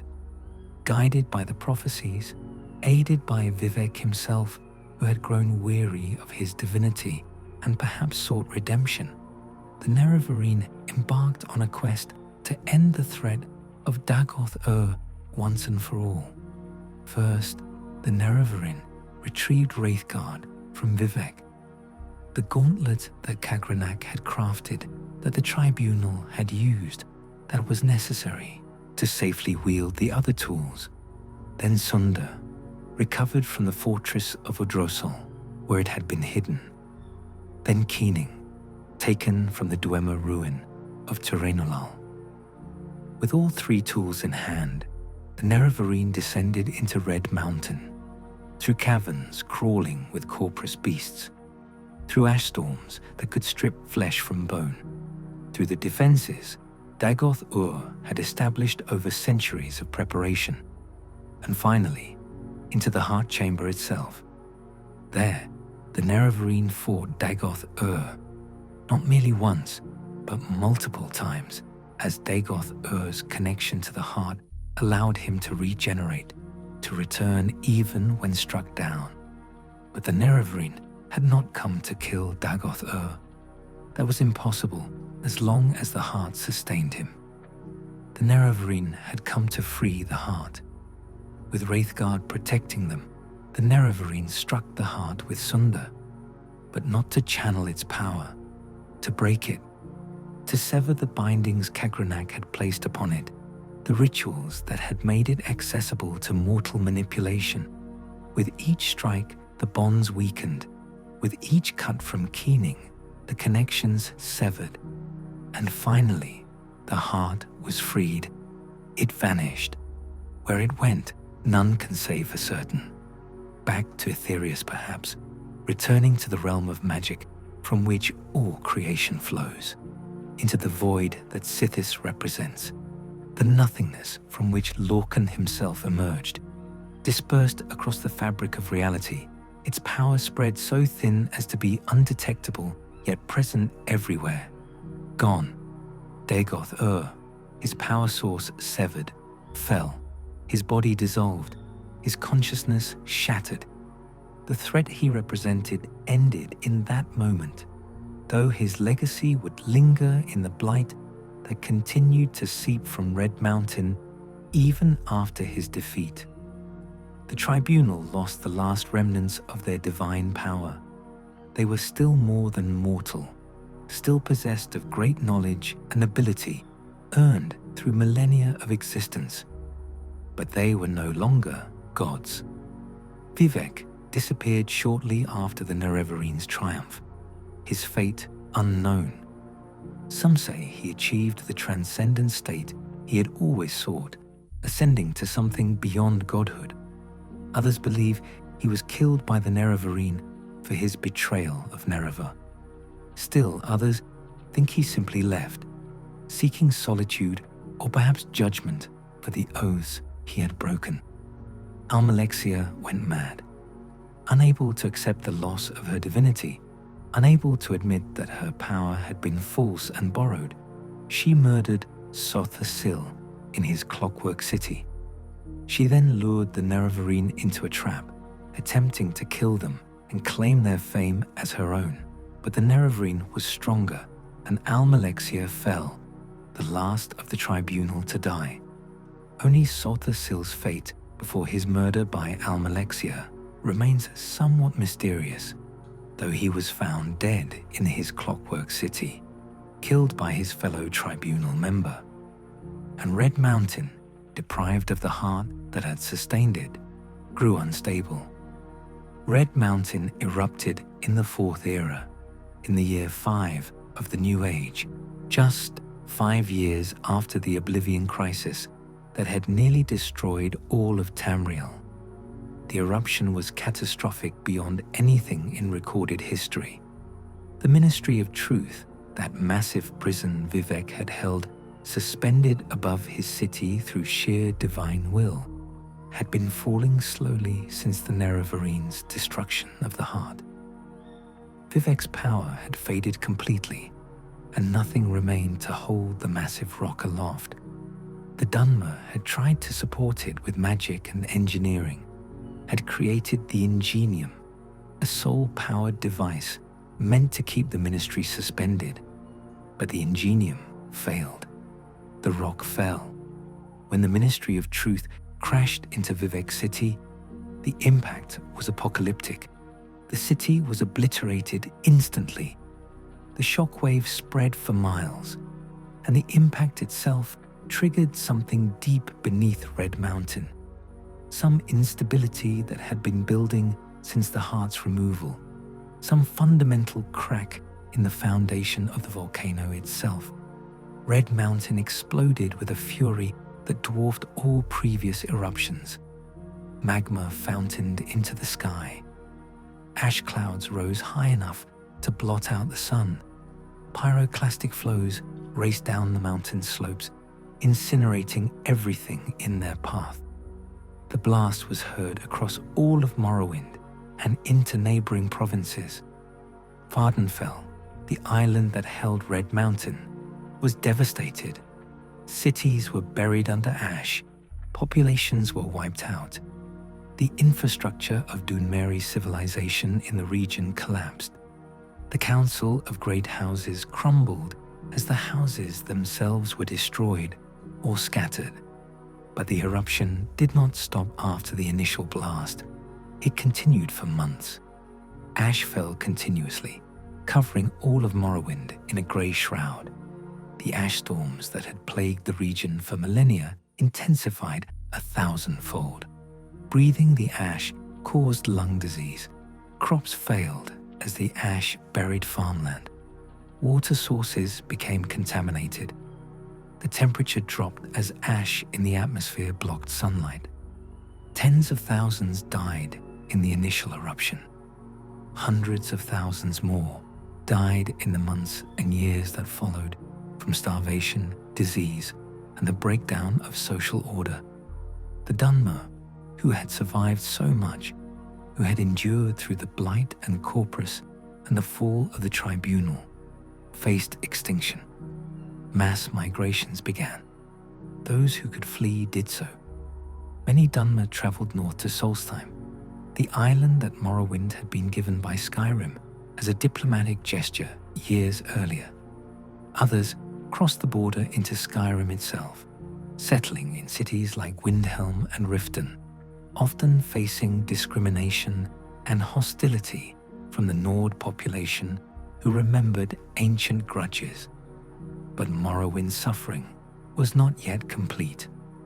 With the great houses weakened, with the population scattered and traumatized, with the land itself poisoned by ash and the lingering effects of the blight, Morrowind was vulnerable.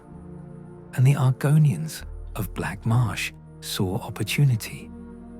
The Ancilil, a radical political faction among the Argonians, had risen to power in Black Marsh. They preached revenge against the Dunmer for millennia of slavery. For generations, the Dunmer had raided Black Marsh, capturing Argonians and forcing them into servitude. The slave trade had been a foundational element of Dunmeri economy, particularly for house dress. The Argonians had not forgotten this. could not forget. When the red year struck, when Morrowind lay broken and helpless, the Ancilil launched a massive invasion. Argonian armies poured across the border, not merely to conquer, but to punish. They sacked cities, they slaughtered populations, they burned what the eruption had not already destroyed. Southern Morrowind, particularly the territories once controlled by House Dress, fell quickly. The Argonians showed no mercy, and the broken Dunmer could offer little resistance. The invasion was so successful that the Argonians penetrated deep into Morrowind, claiming territory that had been Dunmeri for thousands of years. It took years for Morrowind to stabilize enough to push back. Eventually, through desperate alliance and the rally of surviving great houses, the Dunmer managed to halt the Argonian advance and begin the slow process of driving them out. But the damage was done. Morrowind would never fully recover its former strength or territory. And on Solstheim, where many Dunmer refugees had fled, strange phenomena began to appear. Hearthstones, fragments of rock with a distinctive crimson color, warm to the touch, that radiated a subtle but persistent energy. These stones appeared in the wake of the eruption, forming in the volcanic soil, growing like crystals in places where the ash lay thickest. Those exposed to Hearthstones for extended periods reported strange effects. Dreams of distant voices, visions of places they had never been, a subtle compulsion to remain near the stones, to touch them, to listen to what they seemed to be saying. The stones could be used in certain magical applications, particularly in conjuration and enchantment. Dunmer mages discovered they could harness the stone's power, though doing so always carried risk. The Hearthstones were, scholars theorized, a last echo of the heart of Lorkhan itself. When the heart vanished, when its power was released from the bindings Kagranak had placed upon it, that power had to go somewhere. Most of it dissipated, spread too thin to detect. But in places where the connection to Lorkhan's heart had been strongest, where the volcanic soil carried traces of divine essence, fragments crystallized, Hearthstones, not pieces of the heart itself, but rather crystallized divine power. Lorkhan's influence made physical one last time. The legacy of the heart of Lorkhan, it seemed, could not be entirely erased. Even in destruction, even in absence, the power that had created the mortal plane continued to shape the world. The god who had been punished so long ago, whose body became the moon's and whose heart became the source of so much conflict and transformation, still touched the lives of mortals in the Fourth Era, thousands of years after his defeat at Convention. Chapter 5. Cultural Interpretations. The many names and meanings of the missing god. The story we have told so far follows primarily the Altmeri and Imperial sources, with influences from Dunmeri tradition. But Lorkhan's story is not merely one narrative. It is many narratives, told differently by every culture that inhabits Tamriel. The name changes, the moral judgment changes, but the essential pattern, the essential role remains. The god whose actions brought about mortal existence for good or ill. Let us explore how different cultures understand Lorkhan and creation itself. Across Tamriel, every culture tells the story of creation differently. And in every version, there exists a figure who corresponds to Lorkhan. The names change, the interpretations change, but the essential role remains. The god who brought about the mortal plane, for good or ill. To the Nords, he is Shor, the warrior king of the gods, the brave one who fought for humanity against the tyranny of the elven deities. Shaw's Hall in Sovngarde welcomes the honored dead, where they feast and fight until Alduin comes to devour the world. The Nords revere Shaw as their greatest champion, the god who stood with men when the Aedra turned against them. When the Allmaker was divided at convention, Shaw lost his heart, but gained eternal glory. His absence is felt as a blessing, for his sacrifice brought humanity its freedom. To the Imperials, he is Shazar, the god behind all human undertaking. Less martial than the Nordic Shaw, Shazar represents the spirit of humanity's drive to build, to create, to overcome obstacles through ingenuity and determination. He is the divine spark that pushes mortals to achieve greatness despite their limitations. The Imperials acknowledge Shazar, but do not worship him openly, for he is the missing god, present in spirit but absent in form. To the Red Guards, he is Sep, the hungry stomach. In their cosmology, Sep was the god who created a place for the other spirits to live, but in doing so, he became corrupt. His hunger grew until he had to be destroyed. The Red Guards see mortality as a test, a trial to be overcome, and Sep's creation as flawed but necessary. They tell of how the other gods combined their power to defeat Sep, and how his body fell to create the mortal world. His hunger still drives the mortal races, a constant reminder of imperfection. To the Khajiit, he is Lorkhan, the moon beast. Born in the great darkness at the edge of creation, Lorkhan was touched by the void. His heart was filled with darkness, and though he loved his siblings, he brought them low. Azura, the goddess of dusk and dawn, guided him to create the mortal world as a place where spirits could know what it meant to suffer and thereby grow stronger.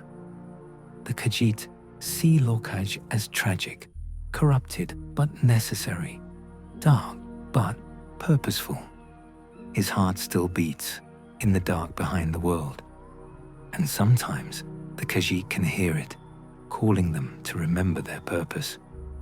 To the Dunmer, particularly in their older, more orthodox traditions, Lorkhan is simply the doom drum, the sound of the end. Lorkhan's role in creation was to bring about limitation, to force the Aedra into mortality, to create suffering where before there was only divine peace. The Dunmer, followers of the Tribunal, and before them of the Daedric princes, see Lorkhan's trick as both curse and opportunity. Through suffering comes strength. Through limitation comes determination. The Dunmer embrace hardship as a path to enlightenment, seeing in Lorkhan's deception the seeds of their own potential greatness. To the Altmer, Lorkhan is the greatest villain in existence. He is the doom drum whose beating heart drove the Aedra to foolishness. He is the trickster who stole the High Elves' immortality and bound them to flesh. The Altmer remember being spirits, remember the glory of Aetherius, remember perfection, and they blame Lorkhan for their fall from grace. Every limitation they experience, every pain, every death is his fault. The Altmer seek to return to their former state, to undo mortality and reclaim divinity, and to do so, they must overcome or circumvent Lorkhan's legacy. Yet despite these differences, certain truths remain consistent across the myths. Lorkhan proposed the creation of the mortal plane. Lorkhan convinced or tricked the Aedra into giving their power to the world. Lorkhan lost his heart. Lorkhan was punished, and Lorkhan's body became the moon's. The question that haunts theological debates across Tamriel is simple. Why? Why did Lorkhan do it? Was he truly a trickster, seeking to diminish the other gods out of jealousy or malice? Was he a hero, sacrificing everything to give mortals a chance at existence? Or was he something else entirely, operating on a level of understanding so far beyond mortal or divine comprehension that his true purpose remains unknowable? Some scholars, particularly those who study the more esoteric texts like the Sermons of Vivek, suggest that Lorkhan saw something at the edge of the abyss, that his journey to the boundary of existence revealed a truth about the nature of reality itself, that Mundus was not simply a world, but a testing ground, a crucible where souls could achieve something impossible in the perfect but static realm of Aetherius, or the chaotic but purposeless realm of oblivion. That Lorkhan created a place where beings could become more than what they were, where limitation itself was the key to transcendence.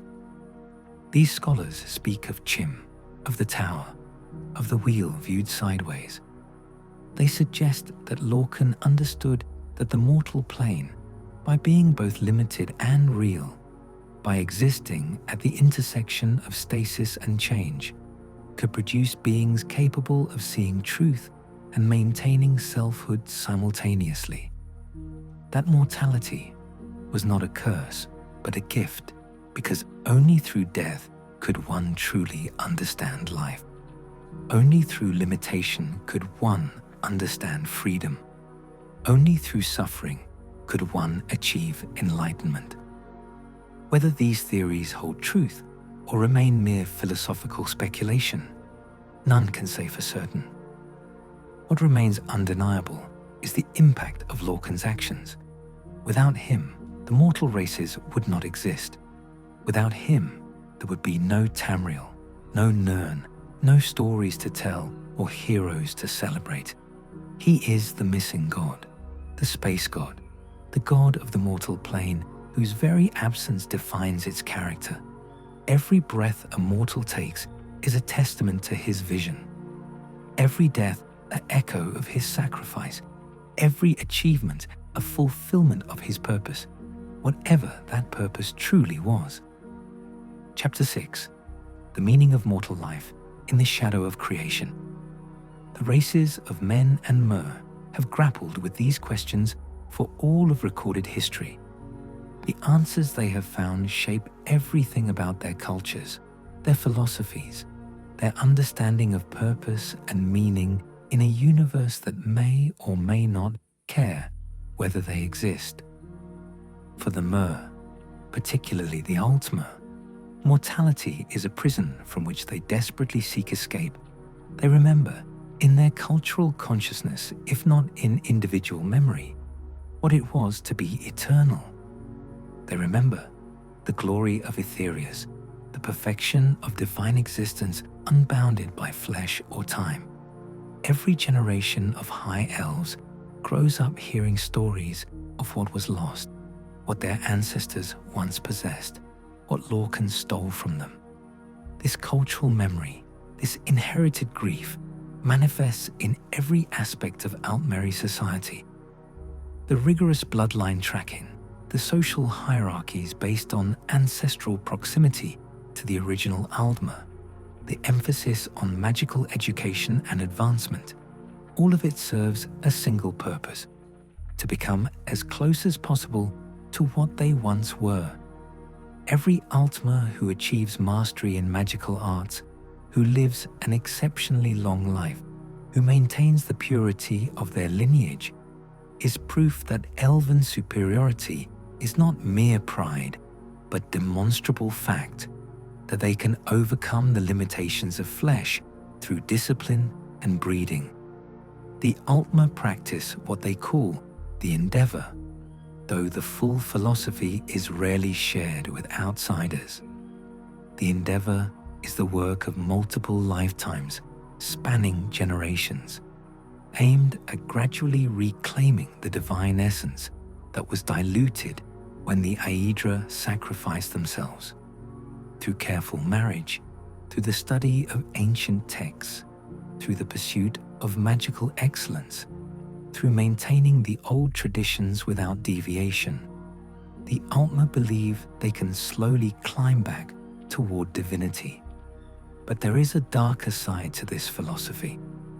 The Altmer are not merely working toward transcendence. Many of them, particularly the Thalmor of the Fourth Era, actively seek to destroy what Lorkhan created. They believe that by unmanning the towers, those mystical structures that hold reality stable, they can collapse Mundus itself. They can undo creation, return everything to the primal chaos from which Anu and Padome emerged, and hope to emerge from that chaos as spirits once more, freed from the prison of mortality. This philosophy has driven Altmeri imperialism for ages. Every conquest, every subjugation of other races, every attempt to enforce Altmeri culture and religion on others springs from this fundamental belief that the world as it exists is wrong, that mortality is a mistake to be corrected, that Lorkhan's vision must be unmade. The Bosmer, the Wood Elves of Valenwood, share some of the Altmeri perspective, but have adapted it to their own circumstances. They too descended from the Aldmer, and they too remember stories of lost divinity. But the Bosmer made a different choice. They bound themselves to Yufra through the Green Pact, accepting limitations in exchange for harmony with the forest. They eat no plant matter, they shape no wood. They live in cities grown from living trees rather than built from dead materials. The Bosmer interpretation is that mortality, while still a result of Lorkhan's actions, can be lived within if one finds balance. They do not seek to escape the mortal plane, but rather to exist within it according to ancient laws that predate the breaking of the world. Yefri, the first Earthbone, showed them the way. Accept your nature, define yourself clearly, and then live according to that definition without deviation. The Dunmer, shaped by Velothi teachings and centuries of tribunal rule, have yet another perspective. They do not seek to escape mortality as the Ultima do, nor do they celebrate it as the Nords might. Instead, they see it as a crucible. The Dunmer phrase, "from suffering strength," encapsulates their entire philosophy. Hardship is not something to avoid, but something to embrace, because only through struggle does one's true character emerge. This shapes every aspect of Dunmeri culture. The great houses compete ruthlessly with one another because competition breeds excellence. The slave trade, which persisted in Morrowind long after other provinces had abolished it, was justified as providing the hardship necessary for both slave and master to understand their places in the cosmic order. The reverence for ancestors stems from respect for those who survived the trials of their generation and passed their strength to the next. The Dunmer have suffered more than perhaps any other race in recent memory. The fall of the Tribunal, the Oblivion Crisis, the Red Year, the Argonian invasion. Each catastrophe was interpreted through this lens. Another trial, another test, another opportunity to prove themselves worthy. The fact that they survived, that Dunmer culture persists even after such devastation, is taken as proof that their philosophy is correct. They endure because they understand that endurance itself is the purpose. For the humans, the perspective is fundamentally different. They do not remember being gods. They have no cultural mythology of lost divinity. To them, mortality is not a curse to overcome, but simply the natural state of existence. The Nords, in particular, celebrate mortality with a fervor that other races find incomprehensible. A Nord warrior lives to fight, to achieve glory, to earn a place in Sovngarde, through deeds worthy of song and story. Death is not the end, but a transition, and the way one meets death matters more than how long one lives. A Nord who dies old in bed, having never tested themselves in battle, is more tragic than one who falls young but gloriously in defense of their people. This philosophy makes Nords fearsome in battle and frustrating as neighbors. They do not fear death, which makes them dangerous. They do not value the careful planning and risk aversion that characterizes more civilized cultures, which makes them unpredictable. They embrace chaos and conflict because these things provide opportunities for glory, and glory is the only currency that matters in Sovngarde. The Nordic understanding of Shor's empty throne reinforces this. Shor is absent because he trusts humans to fill that absence with their own achievements. He does not command from on high because he respects human agency, human strength, human courage to face a world without direct divine intervention. Every Nord who achieves greatness is, in a sense, sitting in Shor's throne for that moment, proving worthy of the world the missing god created. The Imperials take a more pragmatic view. They acknowledge that mortality is limiting, yes, that death is final and painful, and separates loved ones forever. But they also recognize that these very limitations create purpose. An immortal being has infinite time to accomplish goals, which means there is never urgency, never the need to prioritize. A mortal with limited years must decide what matters most and pursue it with determination. This philosophy drives imperial expansion and organization. They build roads because mortals need infrastructure to travel efficiently in their limited lifespans. They establish laws because social order allows each generation to build on what the previous one accomplished rather than starting from scratch. They create the empire itself as a structure that transcends individual mortality, an institution that can preserve knowledge and culture and pass it forward through the ages. The imperial view is that mortality, properly managed through civilization, becomes a strength rather than a weakness. Each generation brings new perspectives, new ideas, new energy. Without death, societies stagnate, locked into the viewpoints of immortals who never leave power. With death, there is constant renewal, constant change, constant adaptation to new circumstances. The Red Guards see mortality as a test of individual excellence. Unlike the Imperials, who emphasize collective achievement, or the Nords, who celebrate glorious death, the Red Guards focus on personal perfection during life. The sword saints of old Yokuda, the masters of the Shehai who could manifest their spirit as a blade, achieved something approaching transcendence while still mortal. They proved that discipline and skill could overcome the limitations Seb had imposed on the world. Red Guard philosophy is thus deeply individualistic. Each person is responsible for their own excellence. Each warrior must perfect their own technique. The hunger that Seb created drives all mortals.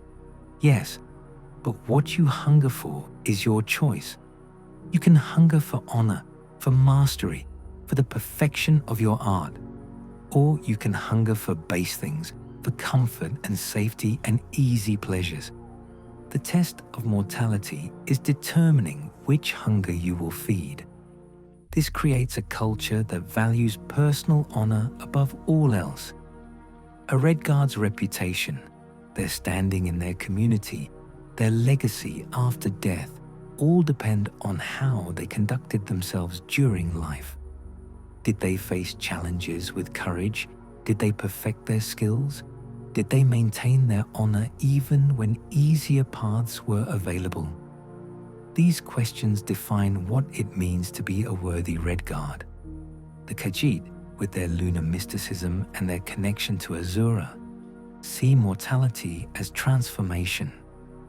Every Khajiit life is a journey, a path walked under the light of the moons, shaped by the phases of Joan and Jode at the moment of birth. The form you take, the abilities you possess, the role you play in Khajiiti society, all determined by forces beyond your control. But how you walk the path, how you fulfill your nature, how you respond to the hand fate dealt you, that is your choice. The Khajiit understand duality in ways other races do not. Sweet and bitter, light and dark, sugar and sand. All things contain their opposite, and wisdom comes from accepting both rather than choosing one and rejecting the other. Lorkhan was corrupted by the dark heart, yes, but he also created something beautiful. Mortality brings suffering, yes, but suffering teaches lessons that joy cannot.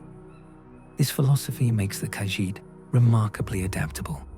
They can be fierce warriors or clever merchants. They can follow the law or break it as circumstances demand. They can integrate into other cultures or maintain their distinct identity. The path is different for every Khajiit, and judging another's path is foolish because you do not know what the moons intended for them. The Argonians stand apart from most of these perspectives because they have the hist, those ancient sentient trees that predate mortal races and may predate the creation of Mundus itself.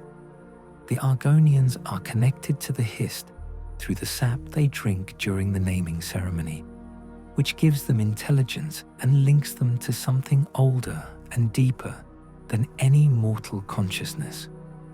The hist remember the Dawn era.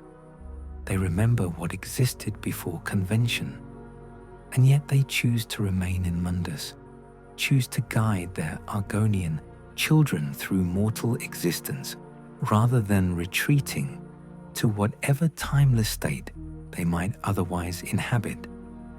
This suggests that even beings who could potentially transcend mortality see value in the mortal plane, see purpose in the cycle of life and death that defines Lorkhan's creation. Argonian philosophy, shaped by the hist, emphasizes adaptation and service. Each Argonian is born for a purpose, shaped by the hist's needs for that generation. Some are warriors when threats loom. Others are scholars when knowledge is needed. Still others are workers when labor is required. The individual matters less than the collective, and the collective is guided by wisdom far older than any mortal civilization. This makes Argonians frustrating for other races to understand. They seem passive at times, accepting situations that others would resist. Then suddenly, as with the Argonian invasion of Morrowind after the Red Year, they act with coordinated ferocity that seems to come from nowhere. But from the Argonian perspective, they are simply fulfilling their purpose, responding to the hist's guidance, playing their role in the great pattern of existence. All of these perspectives, all these different ways of understanding and responding to mortality spring from the same source, Lorkhan's creation of the mortal plane. He gave different races, different cultures, different individuals the raw materials of mortal existence. What they build with those materials, how they find meaning in limitation, how they respond to the knowledge that their time is finite, that is their choice. And this perhaps is the deeper truth beneath all the myths and philosophies. Lorkhan, intentionally or not, created a world where choice matters. In Aetherius, the spirits were what they were, unchanging and static. In Oblivion, the Daedra are bound by their natures, acting out the same patterns forever. Only in Mundus can beings genuinely change, genuinely choose, genuinely become something other than what they were born to be? A peasant can become a hero. A scholar can become a warrior. A sinner can find redemption. A noble soul can fall to corruption. Every day presents choices, and those choices shape who you become.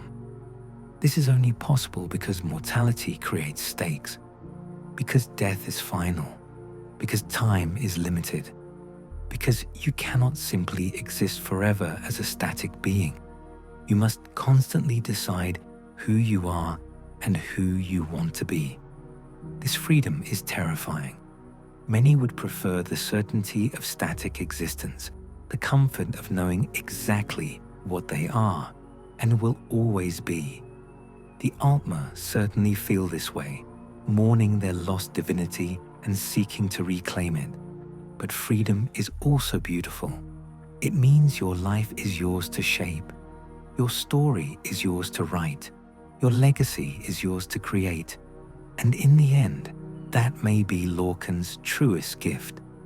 Not merely existence, but meaningful existence. Not merely life, but life that matters because it could be otherwise. Not merely consciousness, but consciousness that must constantly choose itself, must constantly decide to become more than what it was, must constantly face the knowledge that it will end and choose to make something beautiful in the time that remains. Chapter 7. The Echoes Continue.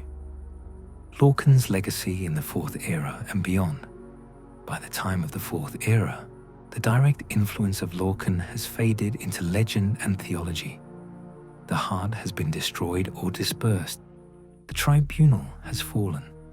The Dwemer who sought to manipulate the heart are long gone. The old certainties about creation have given way to new questions, new conflicts, new interpretations. Yet his influence persists in ways both subtle and profound. The entire structure of Tamrielic civilization rests on foundations Lorkhan laid when he convinced the Aedra to create Mundus. Every conflict, every alliance, every cultural exchange happens because mortal races exist in a shared world, forced to interact, to negotiate, to find ways to coexist or dominate. The civil war in Skyrim, which began in the year 201 of the Fourth Era, is fundamentally a conflict about Lorkhan's legacy, though few participants would recognize it as such. On the surface, the war is about Talos worship, about whether the Empire has the right to ban the veneration of the god who founded it. But at a deeper level, it is about what mortality means and whether mortals can achieve divinity. Talos, once Tiber Septim, once Hjalti Earlybeard, depending on which account you trust, was a mortal man who became a god. The exact mechanism of his ascension is debated.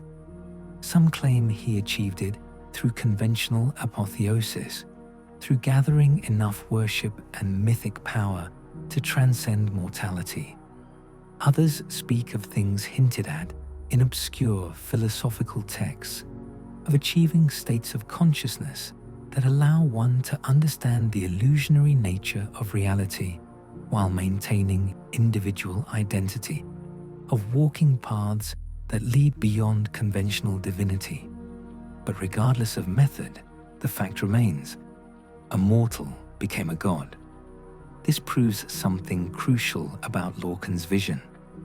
If mortals can achieve divinity, can transcend the limitations imposed upon them, can become equal to or greater than the Aedra who created them, then perhaps Lorkhan was right all along. Perhaps mortality was not a curse, but a crucible, not a trap, but a training ground, not a prison, but a proving ground. The Thalmor, who pushed for the ban on Talos worship in the White Gold Concordat that ended the Great War, understand this perfectly. They did not ban Talos worship merely out of spite or political advantage. They banned it because Talos's divinity threatens their entire worldview. If mortals can become gods, then the ultimate quest to return to static divinity is misguided. If transformation and change can lead to apotheosis, then the ultimate emphasis on preservation and purity is wrong. If Talos can achieve godhood despite being human, then Elven claims of inherent superiority are questionable. The Civil War is thus a proxy battle in a much larger philosophical conflict. The Stormcloaks, fighting for the right to worship Talos, are defending the idea that mortals can transcend their limitations, that human achievement matters, that Lorkhan's creation of the mortal plane enabled something beautiful. The Empire, accepting the Talos ban under pressure from the Thalmor, has capitulated to the ultimate view that mortality is a curse to be endured or overcome, not a gift to be celebrated. The Thu'um, the voice, factors into this conflict as well. This ancient power, wielded by dragons and learned by mortals through intense meditation and training, is fundamentally about imposing will upon reality through speech. To speak a word of power is to declare what is and have reality conform to your declaration.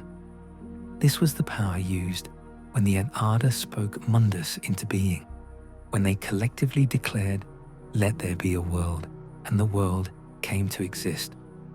That mortals can learn this power, can use words of power to reshape reality even in limited ways, proves that the barrier between mortal and divine is permeable. The ancient Nord heroes who learned the Thu'um, the Greybeards who preserve its practice, the Dragonborn who wields it with dragon-given fluency, all demonstrate that mortal throats can speak with divine power. The Dragonborn themselves, destined to face Alduin the World Eater, fulfill a role that echoes ancient patterns. Just as Lorkhan was necessary to create the world, the Dragonborn is necessary to preserve it. Just as Lorkhan's actions set in motion all of mortal history, the Dragonborn's actions determine whether that history will continue or end. The parallels are not exact, but the resonance is undeniable. And the dragons themselves, those children of Akatosh, those immortal beings of pure time and order, can be killed by mortals. Their souls can be absorbed, their power claimed, their knowledge stolen. This should be impossible according to any reasonable cosmology. Divine beings, fragments of Akatosh's essence, should be beyond mortal reach. But in Mundus, in Lorkhan's world, even the children of the time god are vulnerable. Even the eternal can end. The Dwemer's disappearance, the Tribunal's rise and fall, the Nerevarin's destruction of the heart, the Dragonborn's defeat of Alduin, and countless other events throughout Tamrielic history all demonstrate the same principle. In the mortal plane, nothing is permanent except change itself. Not gods, not civilizations, not even the fundamental structures of reality are immune to transformation. The towers, those mystical structures that hold reality stable, have been falling one by one. The brass tower, Numidium, walks and unwalks, breaking time when it activates. The red tower, Red Mountain, and the heart that formed its stone, lost its stone when the heart was freed.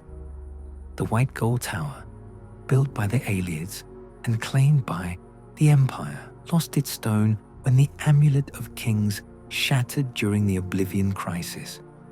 Only a few towers remain functional, and each one that falls brings Mundus closer to instability. The Thalmor see this as opportunity. They believe that by destroying the remaining towers, they can undo convention itself, can reverse what happened at Adamantia when the rules of reality were set and time began to flow linearly.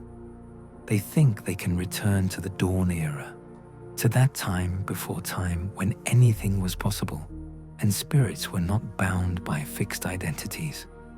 Whether they are right is impossible to say. Whether such a goal is achievable or would simply destroy everything that exists is debated by scholars. But the attempt itself shows how profoundly Lorkhan's actions still shape events thousands of years after his punishment.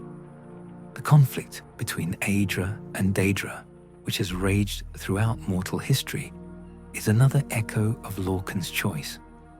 The Daedra, who refuse to participate in creation, retain their power, but cannot create in the same way the Aedra did.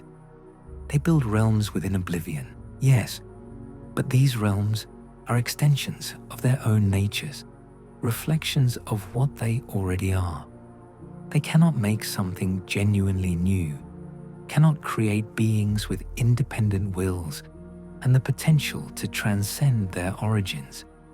The Aedra, who did participate in creation, lost most of their power but gained something the Daedra cannot possess: descendants. The mortal races, particularly the Mer, are literally the children of the Aedra in ways the Daedra's worshippers can never be. The Aedra created something beyond themselves, something with potential to grow and change and become more than their creators imagined. This difference manifests in how the two groups interact with mortals. The Daedra offer power, knowledge, artifacts, all in exchange for service and worship. But they cannot truly create. They can only corrupt what already exists, twist it to serve their purposes, reshape it according to their natures. The Aedra, weakened as they are, cannot offer the same direct intervention. But their very weakness opens space for mortals to develop independently, to become something the Aedra could never have intentionally designed. And this, we can infer, may have been part of Lorkhan's vision all along.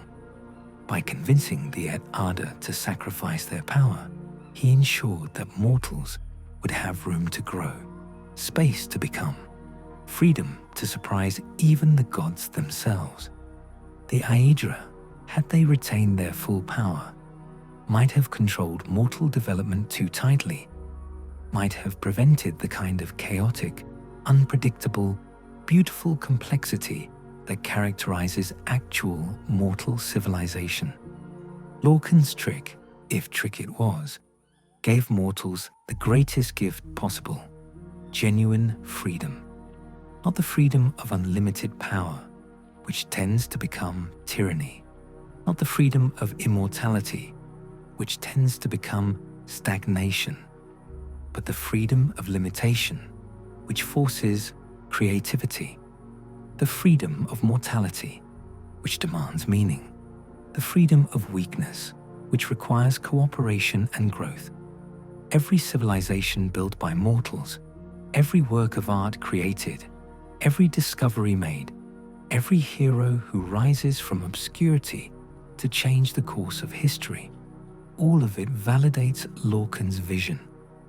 All of it proves that the mortal plane, for all its suffering and struggle, enables something impossible in the perfect but static realm of Etherius, or the powerful but purposeless realm of Oblivion. Chapter 8. Closing Reflections. The Missing God and the Present World.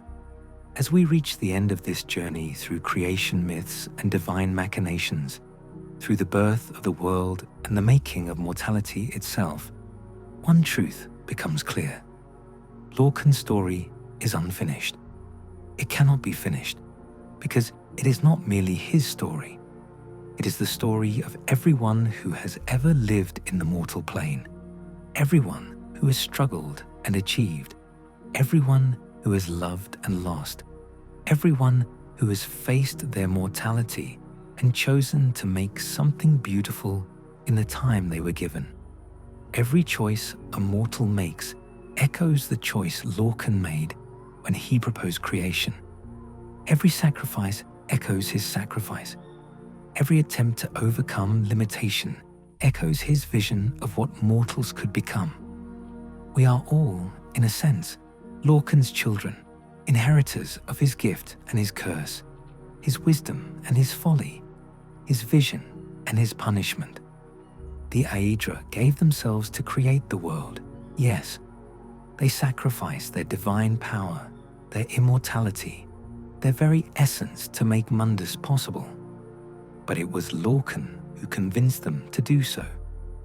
Without his vision, without his arguments or deceptions, or whatever means he used to persuade them, the mortal plane would not exist.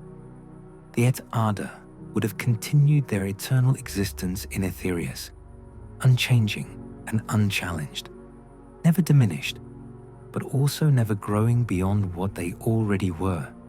Their earthbones stabilized reality, establishing the laws of nature that make a predictable world possible. But it was Lorkhan who saw the need for that stability, who understood that chaos had to be bounded for life to flourish. Magnus designed the blueprint, calculated the specifications, determined how the mortal plane should function. But it was Lorkhan who commissioned the design, who provided the vision that Magnus translated into technical detail. The Aelnofae descended into mortality, gradually weakening over generations until they became the mortal races we know. But it was Lorkhan who made that descent meaningful, who ensured that it was not merely degradation, but transformation, not merely loss, but potential for something new. In every temple to the divines across Tamriel, there is an absence, a missing space where a ninth divine might stand, if anyone was brave enough to acknowledge him. The Nords insist this space belongs to Shor, their king of gods, whose throne sits empty in Sovngarde. After the white gold, Concordat, some claim it once belonged to Talos before his worship was banned. But in truth, that empty space has always been Lorkhan's, even before any mortal became a god. That empty space is not an oversight. It is a reminder. The missing god is not truly missing. He is present in everything the mortal races do, every struggle they overcome, every limitation they transcend.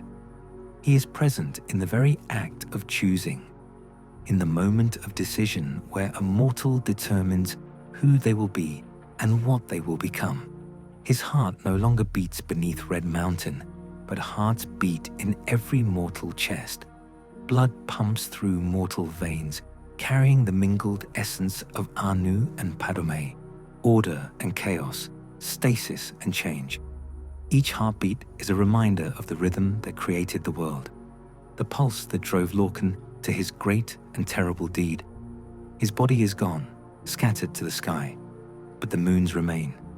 Massa and Secunda, Joan and Jode, the two moons that circle Nirn in their eternal dance. They wax and wane, die and return, embodying the cycle of mortality itself. Every night they shine down on Tamriel, watching over the world Lorkhan made possible, beautiful in their incompleteness. The stories say he laughed when they tried to destroy his heart. Perhaps he laughs still, watching mortals struggle and succeed, fall and rise, die and be reborn in the endless cycle of mortal existence. Perhaps he weeps, seeing the suffering his vision entailed, the wars fought, and lives lost in the world he created. Perhaps he does both, because to understand mortality is to understand that joy and sorrow are not opposites but complements, two sides of the same experience of being alive. The elves curse his name and seek to undo his work, to return to the static divinity they believe they lost. The humans praise him and honor his memory, celebrating the world he gave them and the opportunities it provides. The beast races acknowledge him with varying degrees of reverence, and resentment, recognizing his role while questioning his motivations. But none can escape his influence. All are shaped by the world he made possible, for better or worse, for blessing or curse. And so, the wheel turns. The tower stands, or at least some towers still stand, holding reality together, even as the foundations crack and shift. The mortal plane continues its precarious existence, balanced between the perfect order of Aetherius and the pure chaos of oblivion. The races of Tamriel build their civilizations, fight their wars, write their histories, unaware or uncaring that every moment of their existence fulfills or defies the vision of a god who died before recorded history began. Lorkhan is the missing god, the space god, the god of limitation and possibility, the one whose absence defines the present, whose sacrifice made the future possible, whose vision continues to shape reality long after his heart was torn from his chest and scattered to the winds. We do not know if he was right. We cannot know if mortality is worth the price that was paid. We cannot know if the mortal plane will endure or collapse, if his vision will be vindicated or proven folly. We cannot know if the Ultima are correct that we should return to Aetherius, or if the Nords are correct that mortality is a gift, or if the truth lies somewhere between these extremes or beyond them entirely. But we know this: we are here, we exist, we live and breathe and dream in the world Lorkhan made. We face challenges and overcome them, or fail and learn from failure. We love and lose and sometimes find love again. We create art and music and literature. We build cities and roads and institutions. We discover new knowledge and pass it to the next generation. We tell stories and remember heroes and honor ancestors. We make choices that matter because our time is limited and death is final. And in living, in choosing, in striving against our limitations, we honor Lorkhan's memory more surely than any temple or prayer ever could. We prove that his creation, whatever his motivations, was worthwhile. We demonstrate that mortal existence, for all its pain and struggle, contains beauty and meaning that static divinity could never possess. The story of Lorkhan is the story of creation, and the story of creation is far from over. It continues in every mortal life, in every choice made, in every limitation overcome. It continues in every child born who will live and die in this world, in every hero who rises to face impossible odds, in every ordinary person who simply tries to make their life mean something. It continues in you, reader, wherever you are. You are part of Lorkhan's legacy, whether you acknowledge him or not, whether you revere him or revile him. Your existence is proof that his vision, whatever it was, succeeded at least in this: creating a world where beings can live and love and struggle and grow and die and be remembered. And that perhaps is the greatest gift and curse of all: to know that your existence means something, that your life has purpose, even if you can never be certain what that purpose is or whether it is good or evil. To exist in Lorkhan's world is to be both blessed and burdened with meaning itself, to carry the weight of choice, to face the knowledge that your time is limited and must be spent somehow on something towards some end that you alone can determine. The Arbis turns, time flows forward, thanks to Auriel's gift of sequence and causation. Space holds firm, thanks to Lorkhan's sacrifice and the Earthbone's transformation. And within that space, within that time, the great drama of mortal existence continues to unfold, act by act, age by age, era by era. The missing god is not truly missing. He is everywhere mortality exists, everywhere death gives meaning to life, everywhere limitation creates the possibility of greatness, everywhere beings face the knowledge that they will end and choose to create something beautiful anyway. He is in every heartbeat, every breath, every moment of consciousness that flares briefly against the void and then returns to it, having been, having mattered, having added something however small to the tapestry of existence. This is the story of Lorkhan. This is the story of the creation of mortals. This is the story of why we are here, how we came to be, and what it might mean to exist in a world born from divine sacrifice and deception, built from the bones of gods, sustained by the dreams of spirits who gave up everything so that we might have something. Remember it, question it, believe it, or reject it as you will. But never forget that you are part of this story and that the story is not yet finished. As long as mortals live, as long as hearts beat and choices matter and death gives meaning to life, Lorkhan's vision endures. The wheel turns, the tower stands, and in the space between them, in the hub at the center of all things, mortals continue to live, to die, and to become more than they were born to be. That is Lorkhan's legacy. That is his gift and his curse. And that is why thousands of years after his punishment, he remains the most important and most controversial figure in all of Tamrielic theology. The doom drum beats on, and we, the children of mortality, dance to its rhythm whether we know it or not.